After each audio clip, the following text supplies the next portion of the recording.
Hello and very warm welcome back.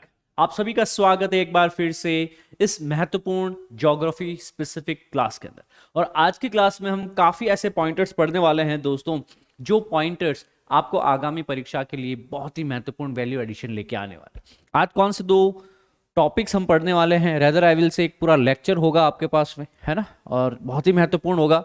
जो कि एक होगा समुद्र के अंदर जो वाटर है, ओशन वाटर के बारे में हम पिछली क्लास में, ओशन सरफेस और उसकी टोपोग्राफी के बारे में पिछली क्लास में हम जान चुके। अब हम जानने की कोशिश करेंगे कि ओशन के अंदर जो वाटर है वो किस तरीके से मूवमेंट कर रहा है, क्या यहाँ पे मूवमेंट्स होने वाली है। यहाँ पे रेफरेंस के लिए आप 11th की फंडामेंटल फिजिकल ज्योग्राफी की जो बुक है वह ले सकते हैं आपके पास में। ओशनिक सर्कुलेशन क्या हो सकता है आपके पास में, महासागरीय जल धाराएं, उनके प्रकार किस तरीके से हो सकते हैं, है ना, और उनके प्रकारों के अलावा क्या क्या इनके इन्फ्लुएंस है, इम्पैक्ट है, कारक है, कारण है, उन सभी चीजों को हम जानने की कोशिश करेंगे यूपीपीएससी, बीपीएससी और यूपीएससी पर्सपेक्टिव से। इसके साथ में ही हम लोग यहाँ पे टाइड्स भी पढ़ने की कोशिश करेंगे, क्योंकि यह भी एक इंपॉर्टेंट जो है आपके पास में, हालांकि यह अर्थ की रोटेशन और रेवोल्यूशन से रिलेटेड फिनोमिना है, बट यस डेफिनेटली इसका भी कहीं न कहीं लेना देना है ओशनिक वाटर मूवमेंट के साथ में, क्योंकि जैसे ही एक्लिप्स का ग्रहण का समय आता है वैसे ही हम लोग बेसिकली ज्वार और पाटा देखने को मिलता है। तो डेफिनेटली क्या यहाँ पे इंटर रिलेशंस हैं, यह हम बेसिकली पूरा फैक्ट और कॉन्सेप्ट बहुत ही सरल और सहज भाषा में जानेंगे, सीखेंगे, और क्लास के अंत में एमसीक्यू प्रैक्टिस भी मैं आपके सामने लेके आऊंगा। तो आई होप आप इस क्लास के एंड तक बने रहेंगे और बहुत ही अच्छे से आप पेन और पेपर साथ में लेकर के बैठेंगे और ईयरफोन लगा करके सिंसियरिटी से पूरा जो 1-2 घंटे की क्लास है इसको अल्टीमेटली जो है अपने ज्ञानवर्धन के लिए पूर्ण प्रयोग करने वाले। आइए आगे बढ़ते हैं, क्लास को शुरुआत करता हूं। कोई भी डाउट आएगा आप पहुंच पाएंगे जे सर PW टेलीग्राम के ऊपर या कमेंट सेक्शन में। I am always there in my professional capacity, I will answer all of your query. अब हम बढ़ते हैं इस लेसन की तरफ। लेसन जो है आप यहाँ पे हेडिंग लगा सकते हैं ओशनिक करंट या महासागरीय जल धाराएं। तो यह जल धाराएं क्या है, इनको बेसिकली समझना आपके लिए जरूरी है। तो आप यहाँ पे बेसिकली हेडिंग के साथ साथ में परिभाषाएं भी लिख सकते हैं कि समुद्र का जो समुद्री धाराएं है वह जल की निरंतर यहाँ पे जो है आपके पास में और एक पर्टिकुलर डायरेक्शन में कंटिन्यूस इन पर्टिकुलर डायरेक्शन एक मूवमेंट, एक गति देखने को मिलती है आपके पास में। Oceanic currents are continuous, predictable and directional movement of sea water. समुद्र का जो जल है आपके पास में इसकी प्रिडिक्शन भी की जा सकती है कि हाँ सर यहाँ पे कौन सी जल धारा होगी, उसकी दिशा क्या होगी, right. Each and everything can be predicted over here. तो यहाँ पे आप प्रिडिक्ट कर पाएंगे, यहाँ पे पूर्वानुमान लगा सकते हैं आप लोग, राइट। यहाँ पे उसकी दिशा भी एक तरीके से निर्धारित रहेगी, यहाँ पे उसका एक सतत जो है, एक कंटिन्यूस, एक फिक्स दिशा के अंतर्गत प्रिडिक्टेबल वे में बेसिकली वह जल धारा बहती रहेगी। इसको बेसिकली हम क्या कहने वाले हैं, ओशन के ऐसे सी वाटर की मूवमेंट को हम ओशनिक करंट जल धाराओं के नाम से जानेंगे, ठीक है ना। यहाँ पे एक बहुत ही मैसिव मूवमेंट होती है, मतलब जब मैं जल धारा की बात कर रहा हूँ तो ये कोई छोटी सी स्ट्रीम नहीं है या फिर नदी के जैसे नहीं है कि सर 100-200 मीटर की हम लोग बात कर रहे हैं। यहाँ पे बात हो रही है पूरे ओशन की। ओशन का पानी आपको देखने को मिलेगा कि महासागर जो होते हैं, हर महासागर दूसरे महासागर से कहीं ना कहीं जुड़ा आप देख पाएंगे, है ना। जुड़ा किस तरीके से देख पाएंगे दोस्तों आपके पास में, कि जब एक महासागर जो है, जैसे हमें हिंद महासागर का, वो नीचे जो है आपके पास में सदर्न ओशन दक्षिणी महासागर से जुड़ा हुआ है, वही अटलांटिक ओशन से और पैसिफिक ओशन से भी बेसिकली सदर्न ओशन जुड़ा हुआ है। तो यहाँ पे एक तरीके से आइडेंटिफाई करने के लिए हमने इनको नाम दे रखा है। But end of the day अगर हम देखने की कोशिश करें तो पानी तो जो समुद्र जो है आपके पृथ्वी के ऊपर, वो चारों तरफ से एक दूसरे से इंटरकनेक्टेड जरूर है। तो इनकी जल धाराएं जो है एक दूसरे के अंतर्गत बेसिकली टेम्परेचर, सैलिनिटी का डिस्ट्रीब्यूशन करती रहती हैं।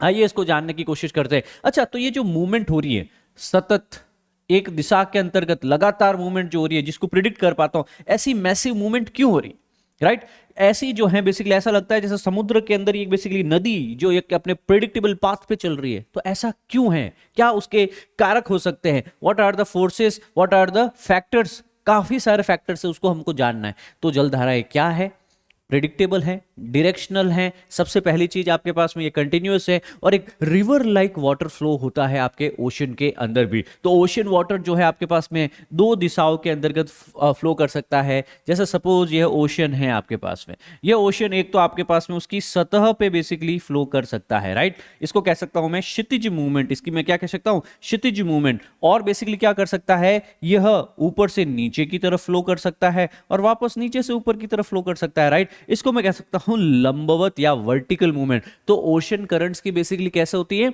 दो मूवमेंट होती है, एक तो उसके सरफेस पे या बॉटम के ऊपर हॉरिजॉन्टल मूवमेंट, क्षितिज मूवमेंट, और दूसरा होती है आपके पास में लंबवत, जिसको हम लोग कहते हैं vertical movement. I hope this point is quite clear to all of you. You are writing, मैं ये अपेक्षा करके चल रहा हूं आप साथ साथ में लिख भी रहे हैं, क्योंकि अगर आप इसके नोट्स नहीं बना रहे हैं तो चाहे आप ऐसे कई सैकड़ों वीडियो देख लीजिए, ये जो समय आप लगा रहे हैं इस समय को आप अंततः गवा रहे हैं। तो प्लीज नोट मेकिंग कंटिन्यू रखिएगा आप साथ साथ में।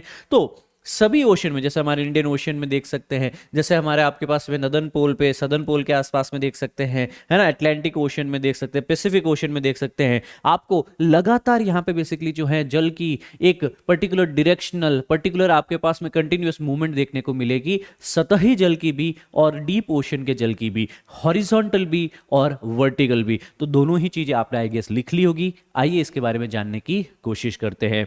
तो कौन कौन से फैक्टर्स हैं जिन कारण ये जलधाराएं बनती हैं, पहली बात तो ये हो चुका है। अच्छा, और कौन कौन से फैक्टर्स इसको इन्फ्लुएंस करते हैं, प्रभावित करते हैं, इनकी दिशा को, इनकी दशा को और इनके नेचर को। तो उनको जानने के लिए अगर मैं कहूं आपके पास में, तो कुछ तो प्राइमरी फोर्सेस होते हैं, कुछ आपके पास में जो होंगी वो है प्राथमिक बल होंगे। प्राथमिक बल मतलब लिटरली हमने कहा था कि पृथ्वी पे जो कुछ हो रहा है, each and everything that is happening on earth, directly indirectly उसका जो कहीं न कहीं इन्फ्लुएंस है, उसका प्रभाव जो है वो हमको दिखने को मिलता है सोलर रेडिएशन इंसोलेशन से। मतलब सूर्य द्वारा जो ताप, जो ऊर्जा हमें मिल रही है उष्मा के रूप में, प्रकाश के रूप में, ताप के रूप में, उसके कारण हमारे ओशन की सरफेस भी गर्म होती है, ओशन की सरफेस में भी मूवमेंट देखने को मिलती है। ऑब्वियसली विंड्स तो हमने पढ़ाई है, राइट, गर्म और ठंडी, राइट। विंड्स के बारे में भी हमने पढ़ा था जब हमने geostrophic wind, planetary wind, tropical winds के बारे में जाना था, राइट। तो सबसे इंपॉर्टेंट चीज होगी आपके पास में सोलर एनर्जी। तो जो सूर्य है आपके पास में, the heating of the energy causes the water to expand. जैसे ही मैं किसी लिक्विड को गर्म करता हूं, उसके अणु और दूर दूर हो जाएंगे, ज्यादा गर्म करूंगा उसके अणु और दूर हो जाएंगे, बहुत हीट कर दूंगा, बॉयल कर दूंगा, धीरे धीरे वो अणु और दूर होकर इवेपोरेशन होने लग जाएगा, वाष्पीकरण होने लग जाएगा, राइट। समझ में आ रही है बात। तो यहां पे जैसे जैसे आपके पास में सूर्य का ताप यहां पे इसको मिलता जाएगा, जो जल है उसमें बेसिकली एक्सपेंशन देखने को मिला। This is why near the equator जो भी ओशियंस वाटर रहेगा लगभग 8 मीटर हायर रहता है then in the middle latitude. तो जो भी आपके पास में इक्वेटोरियल रीजन के अंदर जो जल धाराएं रहेंगी ना, तो बेसिकली सपोज यहां पे है, उससे बेसिकली ये बेसिकली क्या है, 8 मीटर बेसिकली क्या है, हाइट पे ज्यादा रहता है ना। यहां पे सीधा सीधा पढ़ो वापस कि सर इक्वेटोरियल ओशन वाटर के लिए 8 मीटर की हाइट ज्यादा होती है। 1 मीटर की हाइट लगभग हम इतना मापते हैं, इस कंधे से लेकर के ये मेरी लास्ट में जो ये फिंगर जहां पे खत्म हो रही है वहां ऑलमोस्ट रफली। तो सोचिए 8 मीटर ज्यादा है। तो ये बल्ज क्यों है, वाई दिस बल्ज, बिकॉज यहाँ पे तापमान ज्यादा है। जब भी किसी चीज को ज्यादा गर्म करते हैं तो वो फैल जाती है, एक्सपेंड हो जाती है। तो वाटर भी, ओशनिंग वाटर भी फैल सकता है। आपको भी अगर ज्यादा ताप लगा दिया जाए, ऐसी कोई चीज बोल दी जाए जो आपको पसंद ना हो, तो फैल जाओगे ना रायते की तरह। तो समझता चीजों पे ये कंसेप्ट लागू होता है। So this causes a very slight gradient and water tends to flow down the slope. अब सोचने की कोशिश कीजिएगा, जब यह पानी, यहाँ पे जो गर्म पानी है, यह 8 मीटर ऊपर उठ चुका है, तो क्या यहाँ पे एक ढलान नहीं बन चुकी, क्या यहाँ पे एक स्लोप, एक ग्रेडियंट बन चुका है, क्या यहाँ पे एक स्लोप, एक ग्रेडियंट का फॉर्मेशन हो चुका है? क्या हाँ सर हो चुका है। अच्छा, जब हमने बोल दिया कि सर एक जगह पे इक्वेटर पे पानी नॉर्मल सतह से 8 मीटर की हाइट पे, तो अब क्या इस 8 मीटर की हाइट से पानी ध्रुवों के आसपास में तो बेसिकली हाइट 8 मीटर पे नहीं है, वहां पे तो बेसिकली क्या है, सी लेवल पे, समुद्र जल स्तर पे है। तो क्या पानी एक ग्रेडियंट को फॉलो करेगा? क्या पानी इक्वेटर से, विषुवत रेखा के आसपास से, समुद्र का गर्म पानी जो एक्सपेंड हो चुका है, फैल चुका है, वो 8 मीटर की ऊंचाई पे है और वहां पे सी लेवल पे, समुद्र के जल स्तर पे है, तो वहां पे एक ग्रेडियंट, एक ढलान देखने को मिलेगी। और पानी यहाँ पे इक्वेटर से कहां पे जाने की कोशिश करेगा? ध्रुवों की तरफ। इक्वेटर से उत्तरी ध्रुव की तरफ, इक्वेटर से दक्षिणी ध्रुव की तरफ। क्या आप फॉलो कर पाए? तो पहली बात तो यहां पे ये चीज हो गया कि सूर्य के ताप के कारण पानी के अंदर बेसिकली क्या देखने को मिलता है? एक्सपांशन। उसके कारण नॉर्मल जो सी लेवल होना चाहिए उससे इक्वेटर के आसपास में 8 मीटर तक की बेसिकली क्या है, हाइट देखने को मिलेगी सी लेवल के अंदर। और यहां से बेसिकली अगर मैं पोल्स तक देखूंगा, ये 8 मीटर की लेंथ बहुत ज्यादा होती है, 8 मीटर बहुत ज्यादा होता है, राइट। मैं यहाँ पे पूरे विश्व की बात कर रहा हूं। तो क्या यहाँ पे पानी धीरे धीरे स्लाइड करना शुरू कर देगा? यस, पानी धीरे धीरे इक्वेटर से वही गर्म पानी पोल्स के ठंडे पानी की तरफ, है ना, नॉर्थ पोल की तरफ भी और साउथ पोल की तरफ भी जाना शुरू कर देगा। समझ में आई बात आपको? जी हाँ सर, समझ में आ गई आपके पास में। तो अब पता चल गया कि सर ये जल धाराएं बह क्यों रही है। हमने कह रहा ना कि एक डायरेक्शन में बह रही है, तो पता चल गया है ना। अभी हमने कहा कि बेसिकली यहाँ पे कंटिन्यूस बह रही है, तो अभी भी ये भी चीज पता चल गया हमको कि सर एक पर्टिकुलर सर्कुलेशन है। तो इसी इक्वेटोरियल जोन से मेरे दोस्तों बेसिकली जो है पानी थोड़ा ऊपर आ जाता है, पानी थोड़ा सा ऊपर 8 मीटर, और यहीं से पानी जो है बेसिकली इस पोल्स की तरफ बहना शुरू करता है। अब आप देखने की कोशिश करेंगे पानी क्या सीधा चला जाएगा? सर पानी सीधा नहीं जाएगा। तो पानी किस तरीके से जाएगा? सर यहाँ पे इक्वेटर का पानी जो है गर्म हो रहेगा, रेड मार्क किया हुआ है, वह बेसिकली देखो नॉर्थ की गया, साउथ की तरफ गया, ठीक है ना। नॉर्थ की तरफ ब्राजीलियन करंट, साउथ की तरफ भी बेसिकली आप देख पा रहे हैं ये इक्वेटोरियल करंट है, ठीक है ना। यहां से बेसिकली वो अमेरिका के आसपास में गल्फ ऑफ फ्लोरिडा के पास से गल्फ स्ट्रीम बनाएगा, ये देखो गल्फ स्ट्रीम बनाया है ना। फिर यहाँ पे नॉर्थ अटलांटिक ड्रिफ्ट की तरफ बेसिकली जो है आगे यूरोप की तरफ जा रहा है। फिर देखो ये ऊपर जो है आपके पास में नॉर्वे के पास वैसे भी बेसिकली नॉर्वेजियन करंट के फॉर्मेशन में है ना। अच्छा, उत्तरी ध्रुव का फिर ठंडा पानी नीचे की तरफ आएगा, ठंडा पानी बेसिकली नीचे की तरफ आएगा क्योंकि पानी सारा पोल्स के थोड़ी ऊपर इकट्ठा हो जाएगा, पानी जाएगा तो कहीं घूम के वापस भी आएगा। अच्छा, यहाँ पे फिर ठंड है, नॉर्थ पोल और साउथ पोल पे क्या है? ठंड है। तो यहां से तो गर्म पानी ऊपर गया, वहां से ठंडा पानी नीचे आता है। तो देखो यहाँ पे ग्रीनलैंड के आसपास में देखो ये ब्लू लाइन बन रखी है, ये क्या है आपके पास में? ग्रीनलैंड का आपके पास में एक करंट होगा, है ना। आपके कनाडा के पास से लैब्राडोर करंट है ना, अमेरिका और कनाडा के बेसिकली जहां पे मीटिंग होती है ना। तो यहां पे बेसिकली आपके पास में हमने हमेशा पढ़ा था ना कि जहां पे भी गर्म जलधारा, नीचे से आने वाली गल्फ स्ट्रीम, ऊपर से आने वाले लैब्राडोर, ठंडी जलधारा मिलेंगे, वहां पे बेसिकली क्या होगा? फिशिंग बैंक्स होंगे, वहां पे बेसिकली क्या होगा? कोहरा होगा, धुंध होगा। पढ़ा था या नहीं पढ़ा था आपके पास में? ठीक है ना। तो यहाँ पे इक्वेटर का एक देख लो, इक्वेटोरियल रीजन से जो गर्म पानी ऊपर गया था वह नॉर्थ अटलांटिक ड्रिफ्ट के रूप में बेसिकली नॉर्थ पोल तक भी पहुंचा, यूरोप तक भी पहुंचा, और वहां से जो ठंडा पानी है, ठंडी जलधारा है, वो नीचे की तरफ आई ग्रीनलैंड करंट के फॉर्मेट में, लैब्राडोर करंट के फॉर्मेट में। तो यहाँ पे पूरा का पूरा इस अटलांटिक ओशन के नदर्न रीजन के अंदर एक पूरा का पूरा सर्कुलेशन आपने को देखने को मिल रहा है। ऐसा ही क्या आपके पास में सदर्न में भी मिल रहा है? ऐसा ही क्या पैसिफिक में भी मिल रहा है? ऐसा ही क्या इंडियन में भी मिल रहा है? यस, ठीक है ना। तो आपको पहली तो ये चीज समझ जाना, अब इसको लिखने की कोशिश मत करना अभी से ही, क्योंकि जनरली क्या होता है, बच्चे बेसिकली जैसे ही कोई चीज टीचर पढ़ा रहा होता है, पता नहीं कब टीचर भगा के ले जाएगा, कहीं नहीं जा रहा, ये यूट्यूब पे वीडियो रहेगा, जहां पे आपको लगे तो वहां पे बेसिकली क्या है, अगर मैं इधर मूव कर रहा हूं तो इस साइड का वीडियो पॉज करके नोट्स बना लो, अगर मैं इधर मूव कर रहा हूं तो बाकी का डायग्राम तब बना सकते हो। और मैं मेरी पूरी कोशिश करता हूं कि पूरा का पूरा डायग्राम बच्चों को हमेशा विजिबल रहे, ठीक है ना। तो ये सारी चीजें आपको प्रॉपर पता होनी चाहिए भैया आपके पास में। अच्छा, प्राइमरी फोर्स तो समझ में आ गया था कि सर हमारा जो प्राइमरी फोर्स नंबर 1 है वह है सन से आने वाली इंसोलेशन, सर से आने वाला प्रकाश, सूर्य का ताप, उसकी गर्मी एक्सपांसन, एक ग्रेडियंट 8 मीटर का, और उसके कारण पोल्स, इक्वेटर से पोल्स की तरफ पानी की जलधाराएं चलने लग जाएगी। चलो ये चीज समझ में आ गई सर, इक्वेटर से पोल्स की तरफ पानी जाएगा गर्म। अब सेकेंडरी फोर्स क्या है? सेकेंडरी फोर्स होता है डेंसिटी, जिसको हम लोग कह सकते हैं दोस्तों घनत्व। क्या पानी के अंदर, जैसे सपोज यहां पे मैं 2 बीकर लूं, यहां पे मैं 2 बीकर लेता हूं आपके पास में, ठीक है ना। एक में तो मैंने खाली कुछ नहीं रखा, साफ पानी रखा H2O, और एक ऐसा बीकर लेता हूं मेरे पास में जिसमें मैंने वापस इतना ही 1 लीटर पानी डाला है। यहां पे भी कितना पानी है? 1 लीटर, और यहां पे भी कितना पानी है? 1 लीटर। और तीसरा एक और बीकर लेता हूं, उसमें भी मैंने बेसिकली साइज पे मत जाना, यहां पे देखने की कोशिश करना, समझना कि यह भी 1 लीटर है। तीनों में ही मैंने जब बेसिकली जो है समान जल भर दिया। अब मैंने एक को तो क्या रखा आपके पास में कि सर इसके अंदर कुछ भी चीज ऐड नहीं की है, नथिंग इज एडेड। ये पूरा पानी क्या है आपके पास में? एकदम फ्रेश वाटर। क्या है? नदियों का पानी, ग्लेशियर्स का पानी, अंडरग्राउंड वाटर, भूमिगत जल, एकदम फ्रेश वाटर। अच्छा, एक में मैं बेसिकली क्या करता हूं, यहां पे अगर मैं 10 ग्राम सॉल्ट ऐड कर दूं, सपोज NaCl ऐड कर दिया मैंने, है ना, पोटेशियम क्लोराइड, है ना, अगर यह बेसिकली सोडियम क्लोराइड, सॉरी, अगर यह चीज मैंने एक्चुअली ऐड कर दी इसके अंदर 10 ग्राम, है ना, कितने के अंदर? 1 लीटर के अंदर, तो पर 1000 ग्राम वाटर, पर 1000 ग्राम वाटर में 10 ग्राम अगर मैं सॉल्ट ऐड कर देता हूं, तो क्या यहां पे लवणता बढ़ गई? तो क्या अब इसके बीच में सॉल्ट पार्टिकल्स देखने को मिलेंगे? क्या इसके बीच में सॉल्ट पार्टिकल्स देखने को मिलेंगे भैया? कमेंट करके बताओ एक बार। हाँ सर मिलेंगे सर यहाँ पे, ठीक है ना। अच्छा, अब मैं अगर यहाँ पे क्या करूं कि सर जो मैंने पहले यहाँ पे 10 ग्राम ऐड किया था, इस बार मैं क्या करूं? 30 ग्राम ऐड कर दूं। I add 30 gram of salt in 1000 grams of water.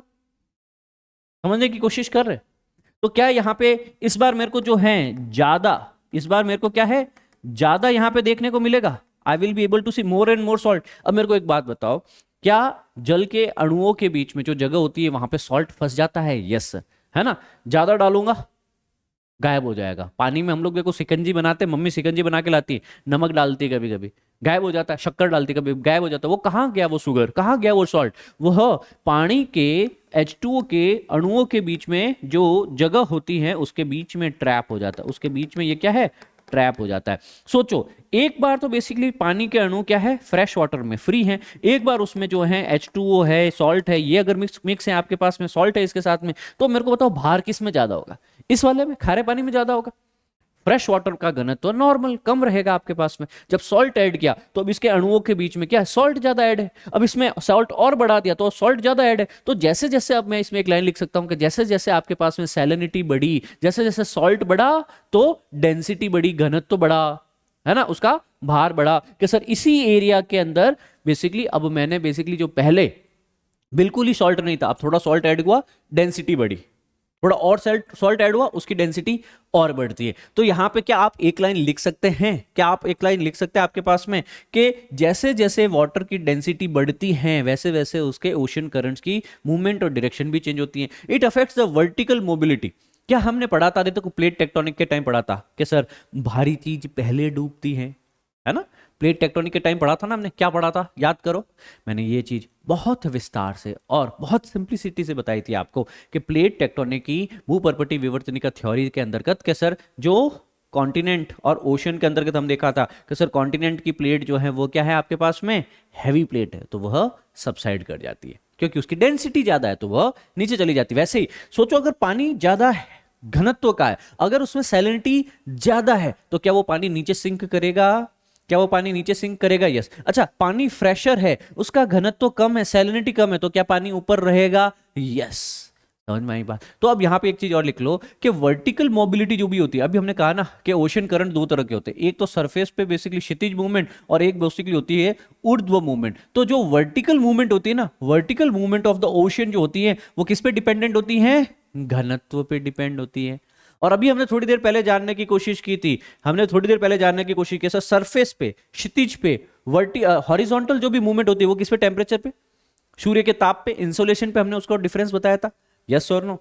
तो जो आपके पास में हॉरिजॉन्टल मूवमेंट है वो इंसोलेशन के कारण, सूर्य के ताप के कारण होती है, जबकि जो आपके पास में वर्टिकल मूवमेंट है, up to down and top to bottom and bottom to top, ये वाली मूवमेंट जो है वह घनत्व, वह डेंसिटी के ऊपर निर्भर करती है। याद रखना, जो हाई सैलिनिटी का पानी होगा, जो ज्यादा घनत्व का पानी होगा, वह ज्यादा सेलाइन होगा, ज्यादा सैलिनिटी, ज्यादा डेंसिटी, दोनों ही एक दूसरे के प्रोपोर्शनल रिलेशन के अंदर हैं। Then water with the low salinity in the same way आपके पास में, then the water with the low salinity in the same way, जो ठंडा पानी भी होगा ना वह भी ज्यादा डेंसर होगा वार्म वाटर से। अब बताओ क्यों? डेंसिटी का मतलब क्या हुआ? डेंसिटी घनत्व के सर एक यूनिट एरिया में, एक इकाई क्षेत्रफल के अंतर्गत ज्यादा से ज्यादा द्रव्यमान को मैंने भर दिया, ज्यादा से ज्यादा द्रव्यमान को, ज्यादा से ज्यादा अणुओं को मैंने भर दिया। अब जब मैं कह रहा हूं कि पानी को गर्म कर रहा हूं तो पानी तो फैल रहा है, तो मतलब उसी इकाई एरिया में अब कम पानी आ रहा है, राइट? घनत्व कम हो रहा है। जैसे जैसे मैं कोई चीज को गर्म कर रहा हूं तो उसकी डेंसिटी कम हो रही, जैसे जैसे मैं चीजों को ठंडा कर रहा हूं, 0 डिग्री के आसपास ले जा रहा हूं, उसकी डेंसिटी बढ़ती जा रही है, उसके अणु और नजदीक आते जा रहे हैं, सेम यूनिट एरिया के अंदर ज्यादा मास, ज्यादा द्रव्यमान में एकत्रित कर पा रहा हूं। तो यहां पे ये चीज समझ में आई आपके पास में कि सर आपके पास में जब ठंडा पानी है वो क्या होगा, ज्यादा डेंस पानी होगा, और जो ज्यादा डेंस है, ज्यादा घनत्व है, ज्यादा भारी है, वो क्या करेगा, नीचे की तरफ मूव कर जाएगा। So cold water is denser than the warm water, और डेंसर वाटर जो है, गर्म, जो भी डेंसिटी में ज्यादा, जो घनत्व में ज्यादा, जो भारी है, वो हमेशा नीचे डूबेगा। पानी में कंकड़ फेंकोगे, डेंसिटी उसकी ज्यादा, नीचे जाएगा। वैसे ही अगर पानी में, जिस पानी में सैलिनिटी ज्यादा है वो नीचे डूबेगा, घनत्व ज्यादा है, जो पानी ठंडा ज्यादा है वो नीचे डूबेगा, घनत्व ज्यादा है। यस और no? Yes sir. So while relatively जो लाइटर वाटर है वो हमेशा ऊपर की तरफ उठेगा, जो हल्का पानी होगा, जो बेसिकली जो है आपके पास में जिस तरीके से गर्म हो जाएगा तो पानी ऊपर की तरफ उठेगा, जिस तरीके से जो है पानी की जो सैलिनिटी कम हो जाएगी पानी ऊपर की तरफ उठेगा। याद रख लेंगे इसको, दो चीजें याद आ गई आपके पास में। तो अभी तक हमने बेसिकली टेम्परेचर, सैलिनिटी के बारे में और डेंसिटी के बारे में बहुत ही अच्छे से सीखा। ये तीन चीजें हैं जिन चीजों के कारण यहाँ पे हॉरिजॉन्टल और वर्टिकल मूवमेंट हो रही है। घनत्व के कारण बेसिकली, सैलिनिटी के कारण बेसिकली वर्टिकल मूवमेंट होती है, ज्यादा भारी चीज नीचे जाएगी, हल्की चीज ऊपर रहेगी, जो हम सबको कॉमन सेंस से भी पता है। और यहाँ पे बेसिकली हमने जाना कि इक्वेटोरियल रीजन में वाटर के ज्यादा गर्म होने के कारण वाटर एक्सपैंड हो जाता है और लगभग आपके पास में 8 मीटर की हाइट तक ऊपर तक उठ जाता है और हैंस यहाँ पे ग्रेडियंट देखने को मिलता है। तो इक्वेटर से बेसिकली हॉरिजॉन्टल भी बेसिकली मूवमेंट देखने को मिलती है। तो ये दोनों चीजें अभी तक आप समझ गए कि सर हॉरिजॉन्टल मूवमेंट क्यों हुई वाटर की और वर्टिकल मूवमेंट क्यों हुई वाटर की। तो आपके पास में ऊर्ध्व व क्षितिज दोनों चीजें आप सीख चुके हैं, राइट। तो this point is quite clear. तो यहां से बेसिकली अगर हम देखें तो पानी पूरी तरीके से जो है आपके पास में एक पूरा सीक्वेंस यहां पे फ्लो करता है। देखो इस इक्वेटोरियल रीजन से बेसिकली क्या हो रहा है, इस इक्वेटोरियल रीजन से यहां से जलधारा, गर्म जलधारा ऊपर की तरफ जा रही है। नॉर्थ अमेरिका के पास से बेसिकली ये जलधारा होते हुए यूरोप के पास से होते हुए बेसिकली ऊपर की तरफ पहुंची आपके पास में, और यहीं से बेसिकली वह जलधारा जो है आर्कटिक ओशन से जो ठंडा है, आइसी एरिया है, यहां से जो है आपके पास में, यहां से क्या हो जाएगा आपके पास में, यही पानी ठंडा हो जाएगा और यह पानी जो है ठंडा होने के कारण यहाँ पे सिंक करना शुरू कर देगा। तो यहाँ पे क्या आ जाएगा आपके पास में, नॉर्थ अटलांटिक डीप वाटर्स यहाँ पे जो है वापस एक रिवर्स करंट, कोल्ड करंट के रूप में बॉटम। तो ये क्या है आपके पास में, बॉटम वाटर्स का सर्कुलेशन है।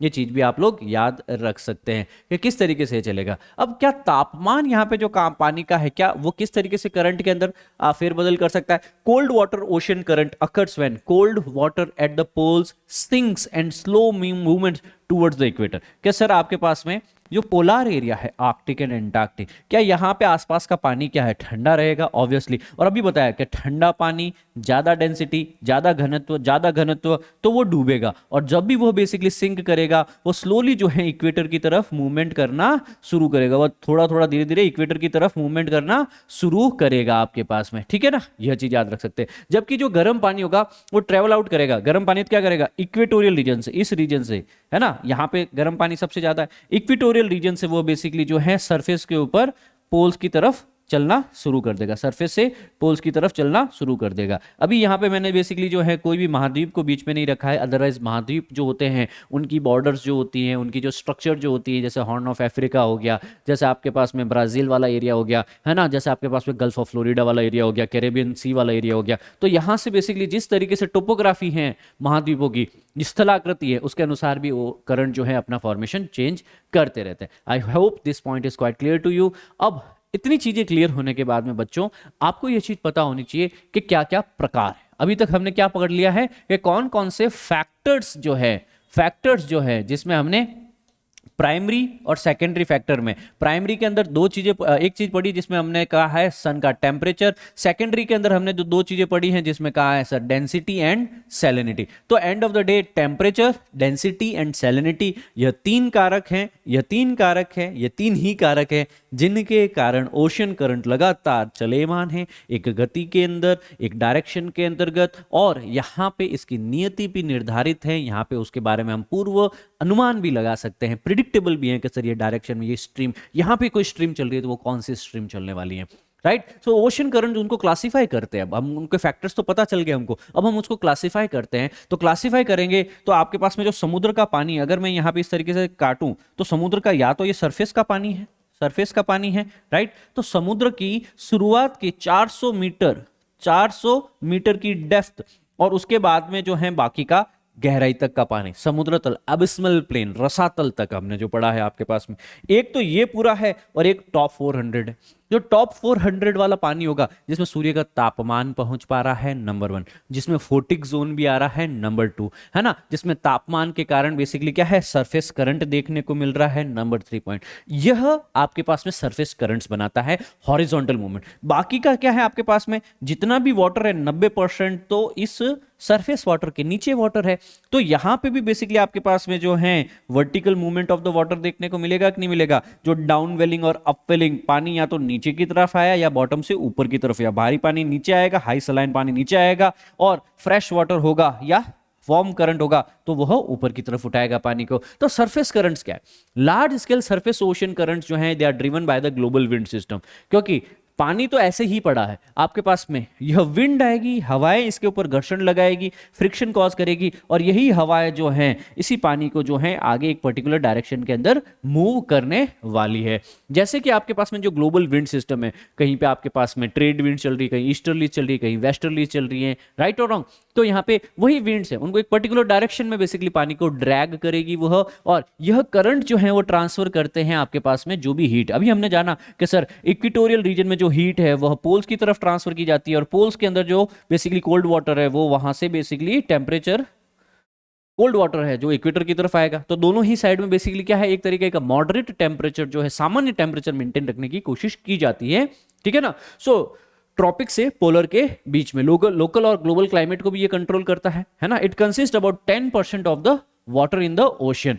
तो सरफेस करंट किस कारण चले भैया, ग्लोबल विंड सिस्टम के कारण चले। क्या काम किए, ये हीट को ट्रांसफर किए, ये ग्लोबल और लोकल क्लाइमेट को इन्फ्लुएंस किए, और ये मात्र जो है समुद्र का 10% मूवमेंट के लिए ही सरफेस पे होता है। बाकी का समुद्र का पानी 90% मूवमेंट कहां कर रहा है, इनसाइड, जिसको हम लोग क्या कहते हैं, जिसको हम लोग दूसरा नाम दिए बच्चों लोग, जिनको कहा है डीप वाटर करंट। क्या नाम दिए हम लोग, गहरे पानी की जल धाराएं या गहरी समुद्रीय जल धाराएं। अब इन जल धाराओं में क्या हो रहा है कि जब डिफरेंसेस आ रहे हैं जल में, डेंसिटी में, और वह रिजल्ट कर रही है from variability of the water temperature, thermo and salinity haline. तो यहां पे दो चीजों के कारण, अभी मैंने बताया ना कि सर डीप ओशियन के अंदर तो बेसिकली जो 90% मूवमेंट हो रही है, वहां पे क्या होगा, पानी या तो नीचे की तरफ उतर रहा है, वापस इधर मूव हो रहा है, या इधर मूव हो रहा है, या फिर ऊपर की तरफ उठ रहा है। तो या तो पानी नीचे ऊपर हो रहा है या आगे पीछे हो रहा है। जो डीप ओशियन में लगभग 90% वाटर मूवमेंट देखने को मिलती है आपके पास में, वह टेम्परेचर और सैलिनिटी के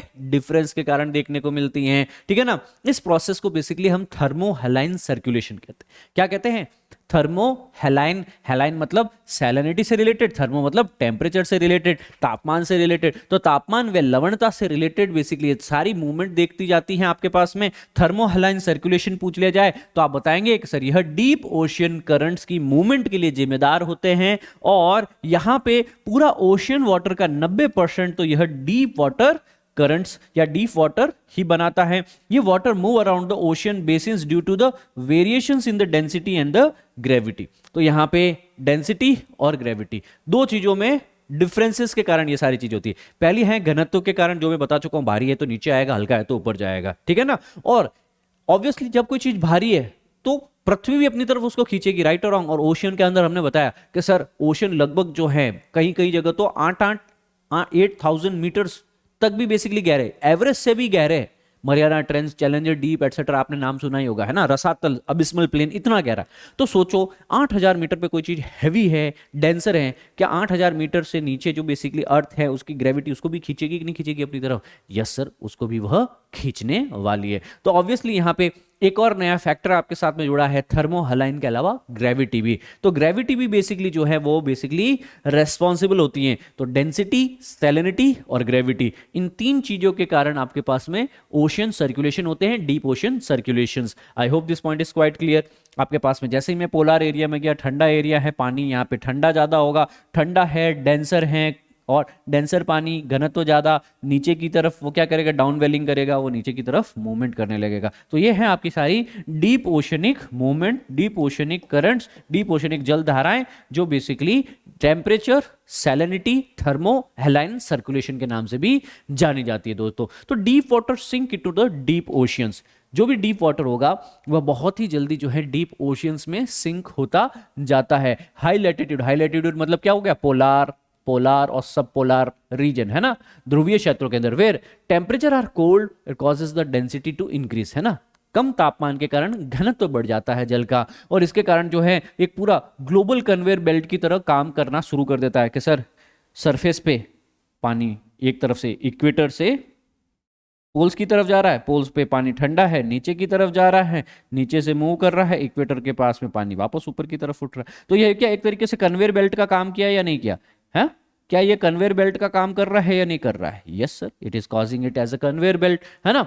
तो deep surface current circulate around the globe on the thousands year time span. आपके पास में surface current that circulate around the globe, conveyor belt connected system of the deep and surface current that circulate the around the globe on a 1,000 year time span.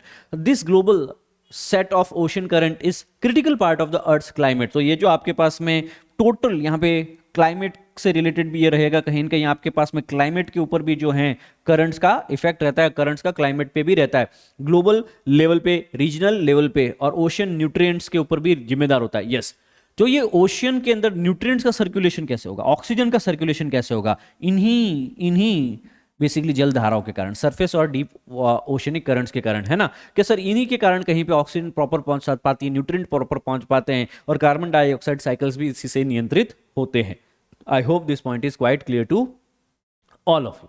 So ocean currents can also be classified. अच्छा, ये तो हो गए कि sir उनका स्थान का है, सरफेस पे हैं या नीचे है, सतह पे हैं या गहराई पे है, ठीक है ना, दोनों चीजें हमने जानी। अब हम जानने की कोशिश करते हैं कि इनकी प्रकृति क्या है, ये ठंडी जलधाराएं हैं या गर्म जलधारा है। ओशनिक करंट अगर आपके पास में ठंडे हैं, they bring the cold water into the warm areas, है ना।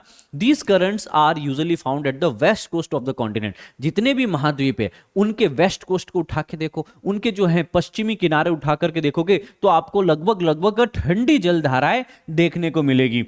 किस रीजन में, एक तो लो और मिडल लैटिट्यूड में। लो और मिडल लैटिट्यूड का क्या मतलब हो गया, एक गोलार्ध को उठा दूं और मैं यहां पे बात करूं इक्वेटर के आसपास है, तो लो और मिडल लैटिट्यूड कौन से लैटिट्यूड हो गए आपके पास में, सर ये वाले लैटिट्यूड, लगभग आपके पास में 60 डिग्री 40 डिग्री से नीचे वाले, 60 डिग्री से लेकर के 0 डिग्री इक्वेटर के बीच वाले, ये वाले लैटिट्यूड है। इसके इस रीजन में हमेशा कोई भी कॉन्टिनेंट आया, उस कॉन्टिनेंट के वेस्टर्न एरिया में देखोगे ना आप, तो आपको हमेशा कोल्ड करंट देखने को मिलेगा। कैसा करंट देखने को मिलेगा, कोल्ड करंट, जो ठंडे एरिया से ओरिजिनेट हो रहा है, पोलर एरिया से ओरिजिनेट हो रहा है, ठंडी जल धारा लेके आ रहा है और गर्म पानी को भी ठंडा करने की कोशिश कर रहा है, ठीक है ना, on the east side of the higher latitude. और जैसे जैसे मैं हायर लैटिट्यूड में जाऊंगा तो वहां पे ईस्ट साइड में, कोई भी कॉन्टिनेंट के ईस्ट साइड में देखने को मिलेगा, जबकि अगर मैं लोअर लैटिट्यूड पे आ गया तो कोई भी कॉन्टिनेंट के वेस्ट साइड में बेसिकली मेरे को ये जल धाराएं देखने को मिलेगी। कौन सी है ये, cold water current. Northern hemisphere में तो ये बात होती है।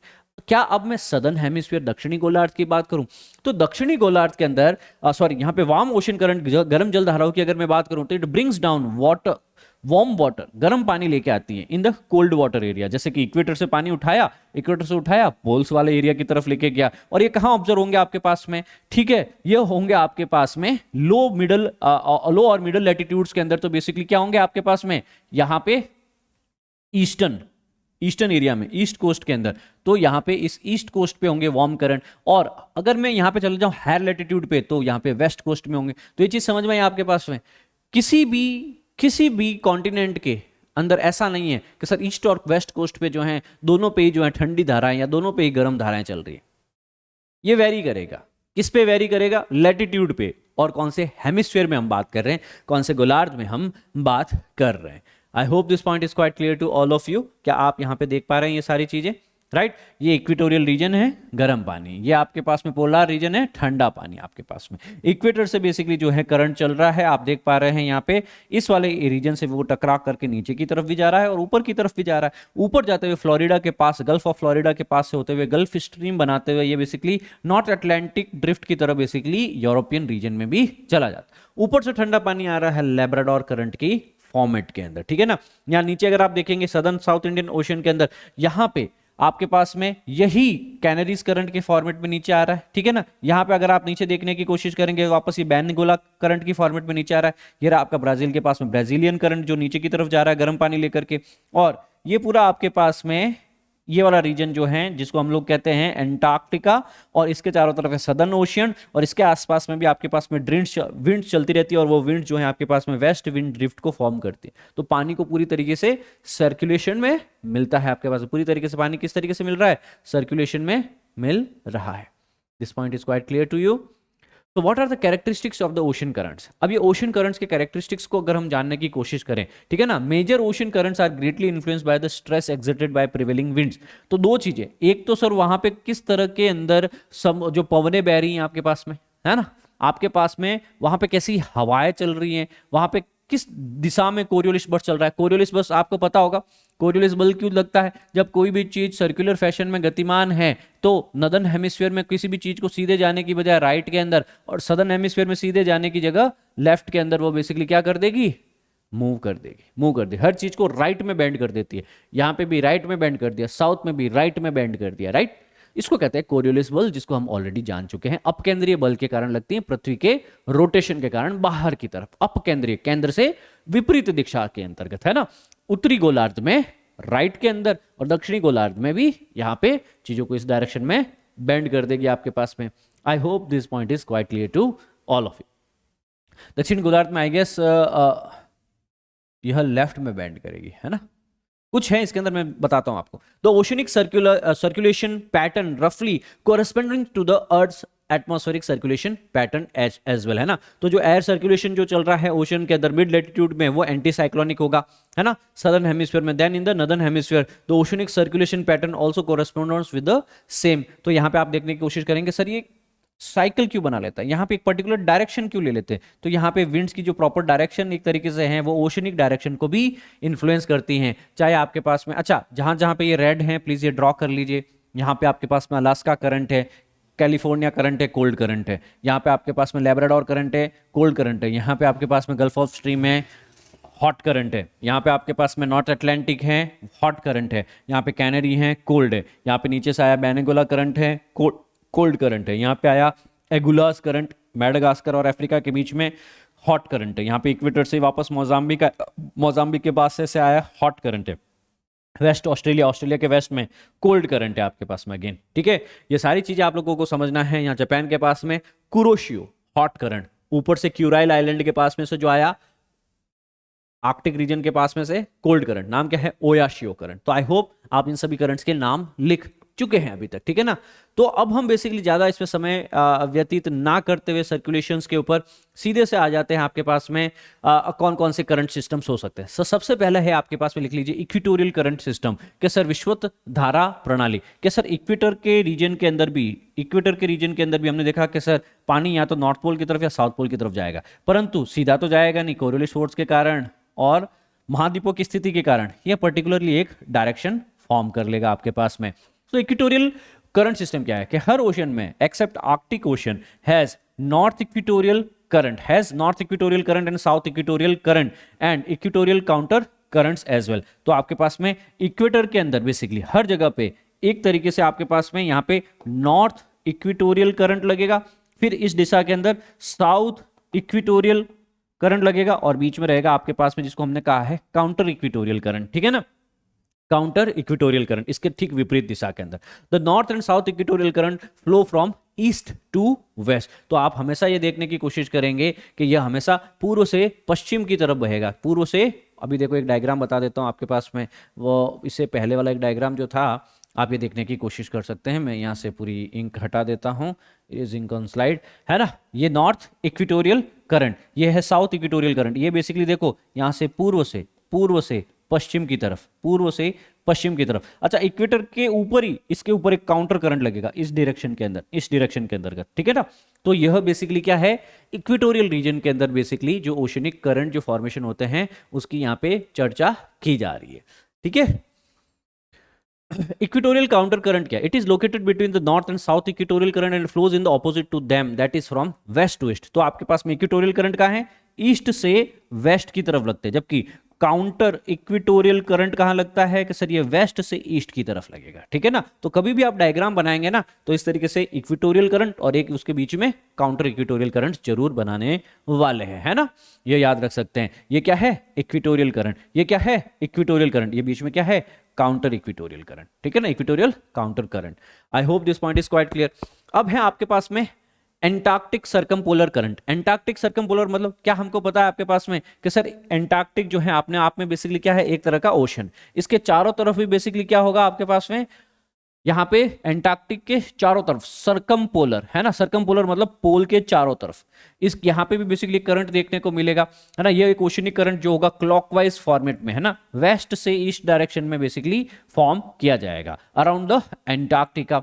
The alternative name for the, अच्छा ये एंटार्क्टिका क्या है आपके पास में, यह एक बेसिकली क्या है, कॉन्टिनेंट है। इस कॉन्टिनेंट को हमने कहा ये क्रायोस्फीयर है, पूरा बर्फ से ढका हुआ आइस कैप ग्लेशियर्स है इसके चारों तरफ। अच्छा, इसके चारों तरफ क्या है, सदर्न ओशन चलता है। अब वहां पे जो सदर्न ओशन है उसका सरफेस और डीप ओशन के अंदर भी कुछ मूवमेंट होगी, उसको बेसिकली एंटार्क्टिक के चारों तरफ सर्कमपोलर करंट्स के नाम से जाना जाएगा। अल्टरनेटिव नेम इसका दिया जाता है वेस्ट विंड ड्रिफ्ट। क्या खा गया आपके पास में, वेस्ट विंड ड्रिफ्ट। तो आपके अगर पीसीएस में या यूपीएससी में प्रश्न पूछा गया which of the following current is also known as west wind drift, तो वेस्ट विंड ड्रिफ्ट आप याद रखेंगे, क्यों? क्योंकि इसकी डायरेक्शन जो है वह वेस्ट से ईस्ट की तरफ है, पश्चिम से पूर्व की तरफ है। किसकी? एंटार्क्टिक के चारों तरफ, एंटार्क्टिक दक्षिण ध्रुव के चारों तरफ जो भी आपके पास में ओशनिक करंट्स हैं उसकी बात की जा रही है। फिर है हम्बोल्ट और पेरुवियन करंट। देखो हम्बोल्ट करंट जो है इसको थोड़ा सा आपको अच्छे से जानना है। क्या ये दक्षिण अमेरिका है? दक्षिण अमेरिका है। दक्षिण अमेरिका के आसपास में ये पेरू वाला रीजन है, पेरू चिली वाला रीजन है आपके पास में। इसके पास में एक ठंडा करंट चलता है। यहाँ पे हमने कहा था कि अपवेलिंग होती है। हम्बोल्ट करंट बेसिकली क्या है कि नीचे का ठंडा पानी, नीचे का भारी पानी, नीचे का डेंसर पानी ऊपर की तरफ उठ करके आता है और यहाँ पे ये कोल्ड करंट का फॉर्मेशन करता है। तो ये पेरूवियन करंट क्या है कि यहाँ पे पैसिफिक ओशन के अंदर इक्वेटर की तरफ चलने वाला एक कोल्ड करंट है। यहाँ पे क्या होगा? सैलिनिटी लो है। This low salinity current has large marine ecosystems are one of the major nutrient system. तो अच्छा खासा यहाँ पे न्यूट्रिशन मिलेगा। Southern tip of the Chile northern Peru along the west coast of America यह चलता है। तो साउथ अमेरिका के आसपास में यहाँ पे पेरू चिली के पास में ये वाला करंट है। जब हम एल नीनो और ला नीना पढ़ते हैं ना दोस्तों, जब हम एल नीनो ला नीना पढ़ते हैं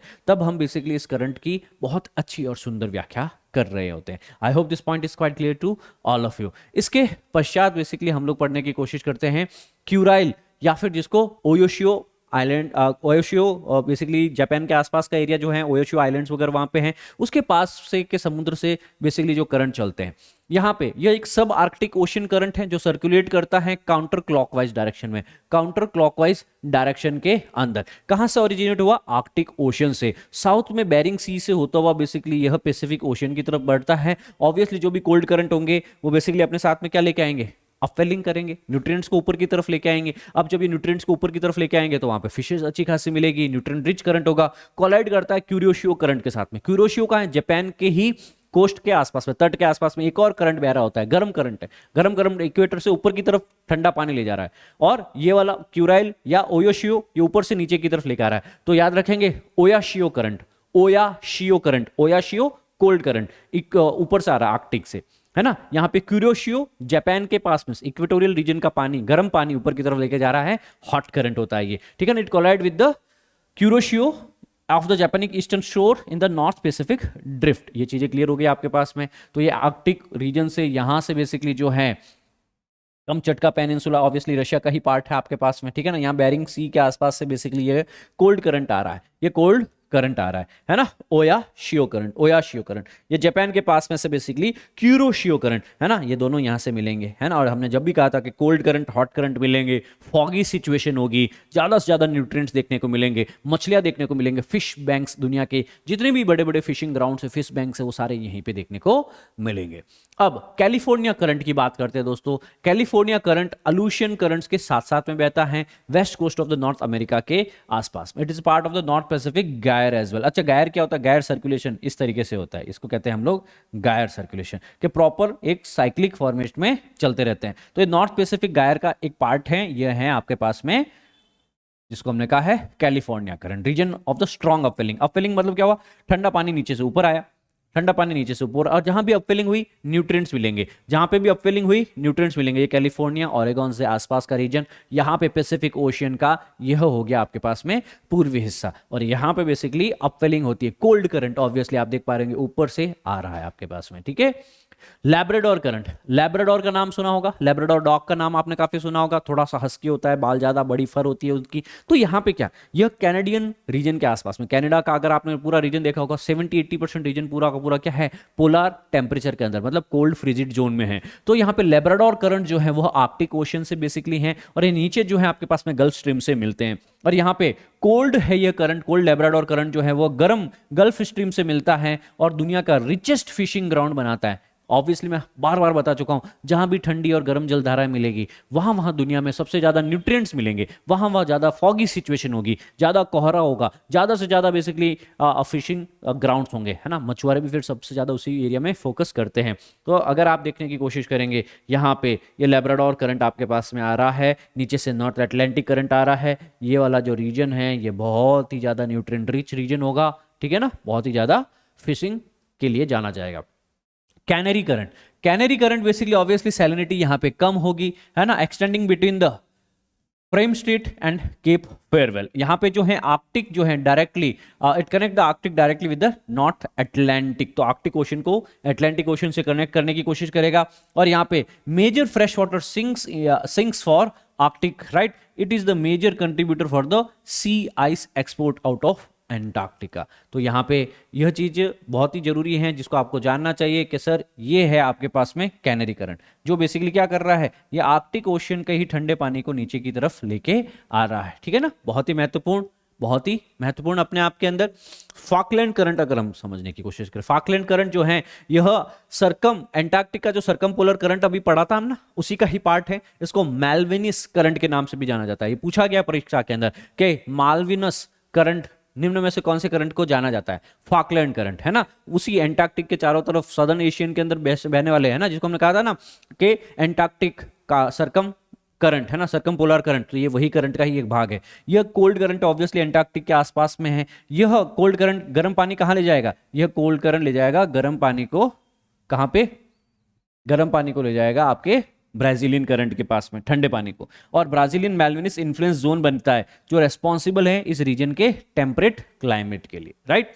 ऊपर से क्या है, ब्राजीलियन करंट, नीचे से क्या है, यहाँ पे एंटार्क्टिक के चारों तरफ जो बेसिकली सरकम करंट चल रहा है उसी का पार्ट, मतलब पेरू चिली के इस पार्ट के अंदर बेसिकली एक फॉकलैंड करंट भी चलता है। फॉकलैंड या आइलैंड है, उस आइलैंड के पास में है यह करंट, हेंस इसको नाम दिया गया फॉकलैंड करंट। ब्राजीलियन करंट से मिलेगा यहाँ पे, ऑब्वियसली क्या यहाँ पे भी कोल्ड करंट हॉट करंट मिल रहे हैं, तो ये क्या बना देगा, एक बहुत ही बड़ा और तगड़ा फिशिंग जोन बना लेगा आपके पास में। फिर है north east monsoon current, Indian north equatorial current flows southward and the west crossing.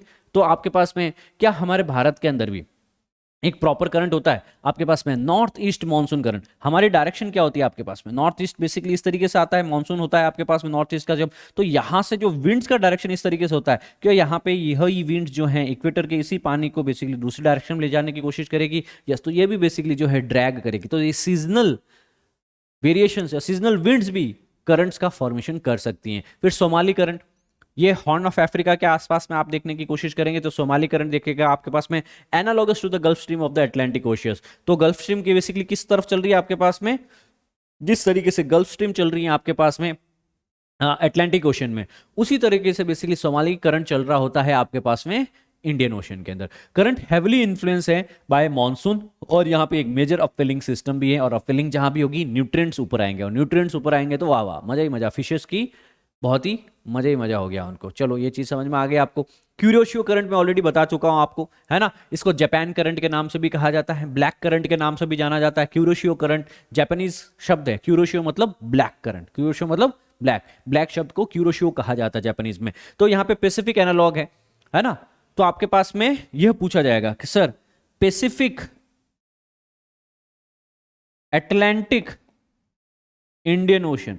अभी हमने कहा कि जो काम अटलांटिक ओशन के अंदर कौन कर रहा है, अटलांटिक ओशन में गल्फ स्ट्रीम कर रहा है, इंडियन ओशन में वही काम कौन कर रहा था, अभी हमने थोड़ी देर पहले जानने की कोशिश की, कौन सा करंट था हमारा, कौन सा करंट था, सोमाली करंट, के इट इज एनालॉग। एनालॉग का क्या मतलब है, सेम, उसके अनुरूप, उसके जैसा ही काम करने वाला। तो अटलांटिक महासागर में ये गल्फ स्ट्रीम के अनुरूप होता है सोमाली करंट को बेसिकली बताया गया है। तो यहां पे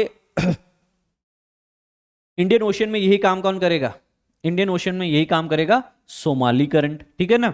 अच्छा, पैसिफिक ओशन में यही काम कौन करेगा, क्यूरोशियो करंट, जिसको ब्लैक करंट या जापानीज करंट बोला गया। तो क्या आपके पास में एक युग्म दे दिया जाए, मैच द फॉलोइंग, है ना, ऑड वन आउट, तो यहां पे तीन इन करंट्स का नाम दे दिया गया, और चौथा एक करंट ऐसा दे दिया जैसे काउंटर इक्वेटोरियल करंट या इक्वेटोरियल करंट। तो अब आप इसमें से ऑड वन कौन सा हुआ, इक्वेटोरियल करंट तो इक्वेटर का पानी आगे पीछे कर रहा है, right, east to west, west to east, equator के आसपास में, है ना। पर ये तीनों हमेशा क्या कर रहे हैं, अगर इनको देखने की कोशिश करेंगे, तीनों हमेशा पानी को बेसिकली जो है अटलांटिक ओशन, आंध्र महासागर के अंदर गल्फ स्ट्रीम उठा करके देखो मैप में ऊपर की तरफ ले जा रहा है ना। पैसिफिक ओशन में बेसिकली ये क्या कर रहा है, Japan current, black currant, Kuroshio current ऊपर की तरफ ले जा रहा है। यहां पे सोमाली करंट अगेन सीजन से, डायरेक्शन से, विंड से इन्फ्लुएंस ऊपर की तरफ ले जा रहा है, राइट। तो ये तीनों ही क्या है, एक तरीके से एक दूसरे के एनालॉग, एनालॉग मतलब उसके अनुरूप है। जो काम पैसिफिक में ये कर रहा है वो इंडियन में ये कर रहा है, वो अटलांटिक में वो कर रहा है, समझ रहे हो। तो इस तरीके से भी क्वेश्चन आ सकते हैं। तो ये मत समझना कि सर हमने करंट तो पढ़ा था पर करंट के ऊपर ऐसा प्रश्न आ जाएगा तो इट्स ऑल अबाउट प्रैक्टिस। उस चीज को आप किस डायमेंशन से सोच सकते हो, क्या आप एग्जामिनर के डायमेंशन से वो चीज सोच सकते हो? यस, तो आपको ये चीज पता होनी चाहिए, राइट। चलो ये चीज क्लियर हो गया आपके पास में, Kuroshio current. North Pacific current, अच्छा पैसिफिक के नॉर्थ में भी कई करंट होते हैं ऑब्वियसली, एक इक्वेटोरियल होगा, एक काउंटर इक्वेटोरियल करंट आएगा आपके पास में, ठीक है ना। ये क्यूरोशियो करंट, इक्वेटोरियल करंट ऊपर उठते हुए ये क्यूरोशियो करंट ब्लैक करंट हो गया, ऊपर से आया गर्म ठंडा पानी ओयाशियो करंट हो गया आपके पास में, ठीक है ना। तो यह एक पूरा गायर का फॉर्मेशन कर दिया, यहाँ पे हमने कहा कैलिफोर्निया करंट, ये एक पूरा गायर हो गया, ठीक है ना। North Pacific current is formed by the collision of the Kuroshio and Oyashio. तो ये क्यूरोशियो नीचे से आने वाला, ओयोशियो ऊपर से आने वाला, ये दोनों मिले तो ये नॉर्थ पैसिफिक करंट का फॉर्मेशन किया। It circulate the counter clockwise along the western north Pacific direction, ठीक है, दैट्स इट। अलास्का के आसपास में भी एक करंट रहेगा आपके पास में, ये कैलिफोर्निया करंट नीचे गया, अलास्का करंट ऊपर की तरफ आ गया आपके पास में। It results from the northward diversion of the part of the north Pacific, that's it. Australian current भी होगा, जो tropical marine fauna act to transport the tropical marine fauna to habitat in the south tropical regions along the, ठीक है ना। तो आपके पास में ये इस तरीके से जो है ईस्ट ऑस्ट्रेलियन करंट्स भी होगा, वेस्ट में भी होगा आपके पास में। एक फ्लोरिडा करंट होगा आपके पास में, फ्लो करेगा फ्लोरिडा पेनिनसुला के आसपास में, ज्वाइन करेगा गल्फ स्ट्रीम को केप हैट्रिस के आसपास में, फ्लोरिडा करंट, ठीक है ना, Florida current, Alaska current, gulf stream, ये नॉर्थ इक्वेटोरियल करंट, यहाँ पे एंटीनेलिस करंट, फ्लोरिडा करंट, यही आगे जाकर के गल्फ स्ट्रीम हो गया, ठीक है ना। ये लैब्राडोर करंट आगे जाकर के कोल्ड वॉल बना देता है, यही नॉर्थ अटलांटिक ड्रिफ्ट ऊपर जाता है और यहाँ यूरोपियन रीजन में जितनी भी बर्फ जमी हुई रहती है बंदरगाहों पे उनको पिघला करके ठंडा रखता है, आगे जाकर के यही नॉर्वे करंट का नाम से जाना जाता है, यही नॉर्वे करंट के नाम से जाना जाता है। यही से पानी नीचे डाउनवेल होकर के कैनरी करंट के रूप में वापस आ जाता है, यही canary current north equatorial current को रीइंफोर्स करता है। ये पूरा एक चक्र है, ये पूरा एक चक्र है जिसको आपको जानना है। अच्छा, इनकी ट्रैवल स्पीड क्या है? लगभग 1 घंटे में लगभग ये कितने 6.5 किलोमीटर, 6.5 किलोमीटर तक ये चला जाता है। सोचने की कोशिश करो, स्ट्रीम फास्ट है या नहीं। समुद्र वैसे बहुत ही स्लो होता है, वैसे बहुत ही स्लो चलता है, पर अगर आप इस स्ट्रीम की चपेट में आ गए, गलती से स्ट्रीम की चपेट में आ गए तो जूम करते जाओगे 6.5 किलोमीटर प्रति घंटे की स्पीड से। तो यह भी बेसिकली क्या है, ट्रेड में सहायक होते कि नहीं होते, ट्रेड भी कर सकते हैं इनके साथ। तो सोचो, एक तो मैं बेसिकली नॉर्मल पानी में चल रहा हूं और एक मैं स्ट्रीम वाले पानी में चल रहा हूं, जूम करते हो जाएगा। एक मूवी देखना, फाइंडिंग नीमो, मूवी देखो फाइंडिंग नीमो, बिल्कुल देखना, आज मजा आएगा वो मूवी देखना, ठीक है ना। तो वहां पे ये करंट्स क्या होते हैं, ड्रिफ्ट्स क्या होते हैं, आपको पता चलेगा एग्जैक्ट। जब तक उस चीज को विजुअलाइज नहीं करोगे तो सीखोगे क्या, है ना। यूट्यूब पे अवेलेबल होगी, अगर नहीं भी अवेलेबल है आजकल यूट्यूब पे एक और चीज है कि यूट्यूब पे हर मूवी की समरी मिल जाती है। क्या मिल जाती है? समरी मिल जाती है 10-20 मिनट की, वो देख डालो, वो भी एक अच्छी चीज है, कम टाइम में ज्यादा चीजें सीखो। सो ब्राजीलियन करंट ऑब्वियसली मैं बता चुका हूं आपके पास में, कोस्ट ऑफ ब्राजील के पास में चलेगा, रियो डेला प्लाटा के पास में, और फाकलैंड करंट जो आपके पास में पेरू के पास में है, इसको ये नीचे यहां ज्वाइन करने वाला है।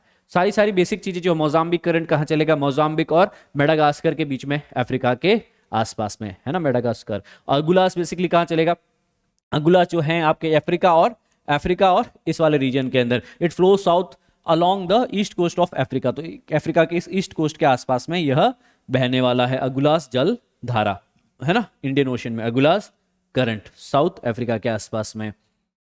सो what are the effect of the ocean current? अभी तक हमने जाना कि ओशन करंट्स क्या क्या टाइप हो सकते हैं, क्या क्या प्रकार हो सकते हैं, क्या क्या कारक, क्या फैक्टर्स हैं उनके बनने के और उनकी सरफेस और डीप ओशनिक मूवमेंट, हॉरिजॉन्टल और वर्टिकल मूवमेंट्स के। अब इनका प्रभाव क्या होता है? क्या ओशन करंट क्लाइमेट पे, जलवायु पे प्रभाव डालते हैं? कि जी हाँ सर। तो करंट जो है आपके पास में वो क्लाइमेटिक कंडीशंस कोई भी रीजन की उनको बहुत ज्यादा इन्फ्लुएंस करते हैं। जैसे कि जो गर्म इक्वेटोरियल करंट्स होते हैं वो बेसिकली आपके पास में जिस भी रीजन में जाएंगे वहां का तापमान बढ़ा देंगे, ठीक है ना। सिमिलरली जो ठंडी जल धाराएं जो पोल से आ रही होती हैं, कोल्ड करंट्स होती हैं, वो जिस भी एरिया में जाएंगे वहां पे तापमान को कम कर देंगे, वहां पे तापमान को लोअर कर देंगे। फॉर एग्जांपल, ब्रिटिश आइल्स के आसपास में से would have been extremely cold without the north Atlantic drift. अगर north Atlantic drift British island के आसपास में यूरोप में नहीं पहुंचता तो वो एरिया बहुत ठंडा होता, पर क्योंकि गर्म जलधारा नॉर्थ अटलांटिक ड्रिफ्ट वहां पहुंचती है तो वहां पे बेसिकली बंदरगाह के अंदर बर्फ नहीं जमती है, वहां पे पानी जो है, बंदरगाह जो है, जहाज जो है जाने लायक रहती है और वहां का टेम्परेचर मॉडरेट रहता है, बिजनेस हो सकता है। सोचो अगर नॉर्थ अटलांटिक ड्रिफ्ट किसी कारण, जलवायु परिवर्तन के कारण रुक गई कल, तो क्या ब्रिटेन जिस तरीके से आज व्यापार कर रहा है, क्या वो कर पाएगा? नहीं कर पाएगा सर।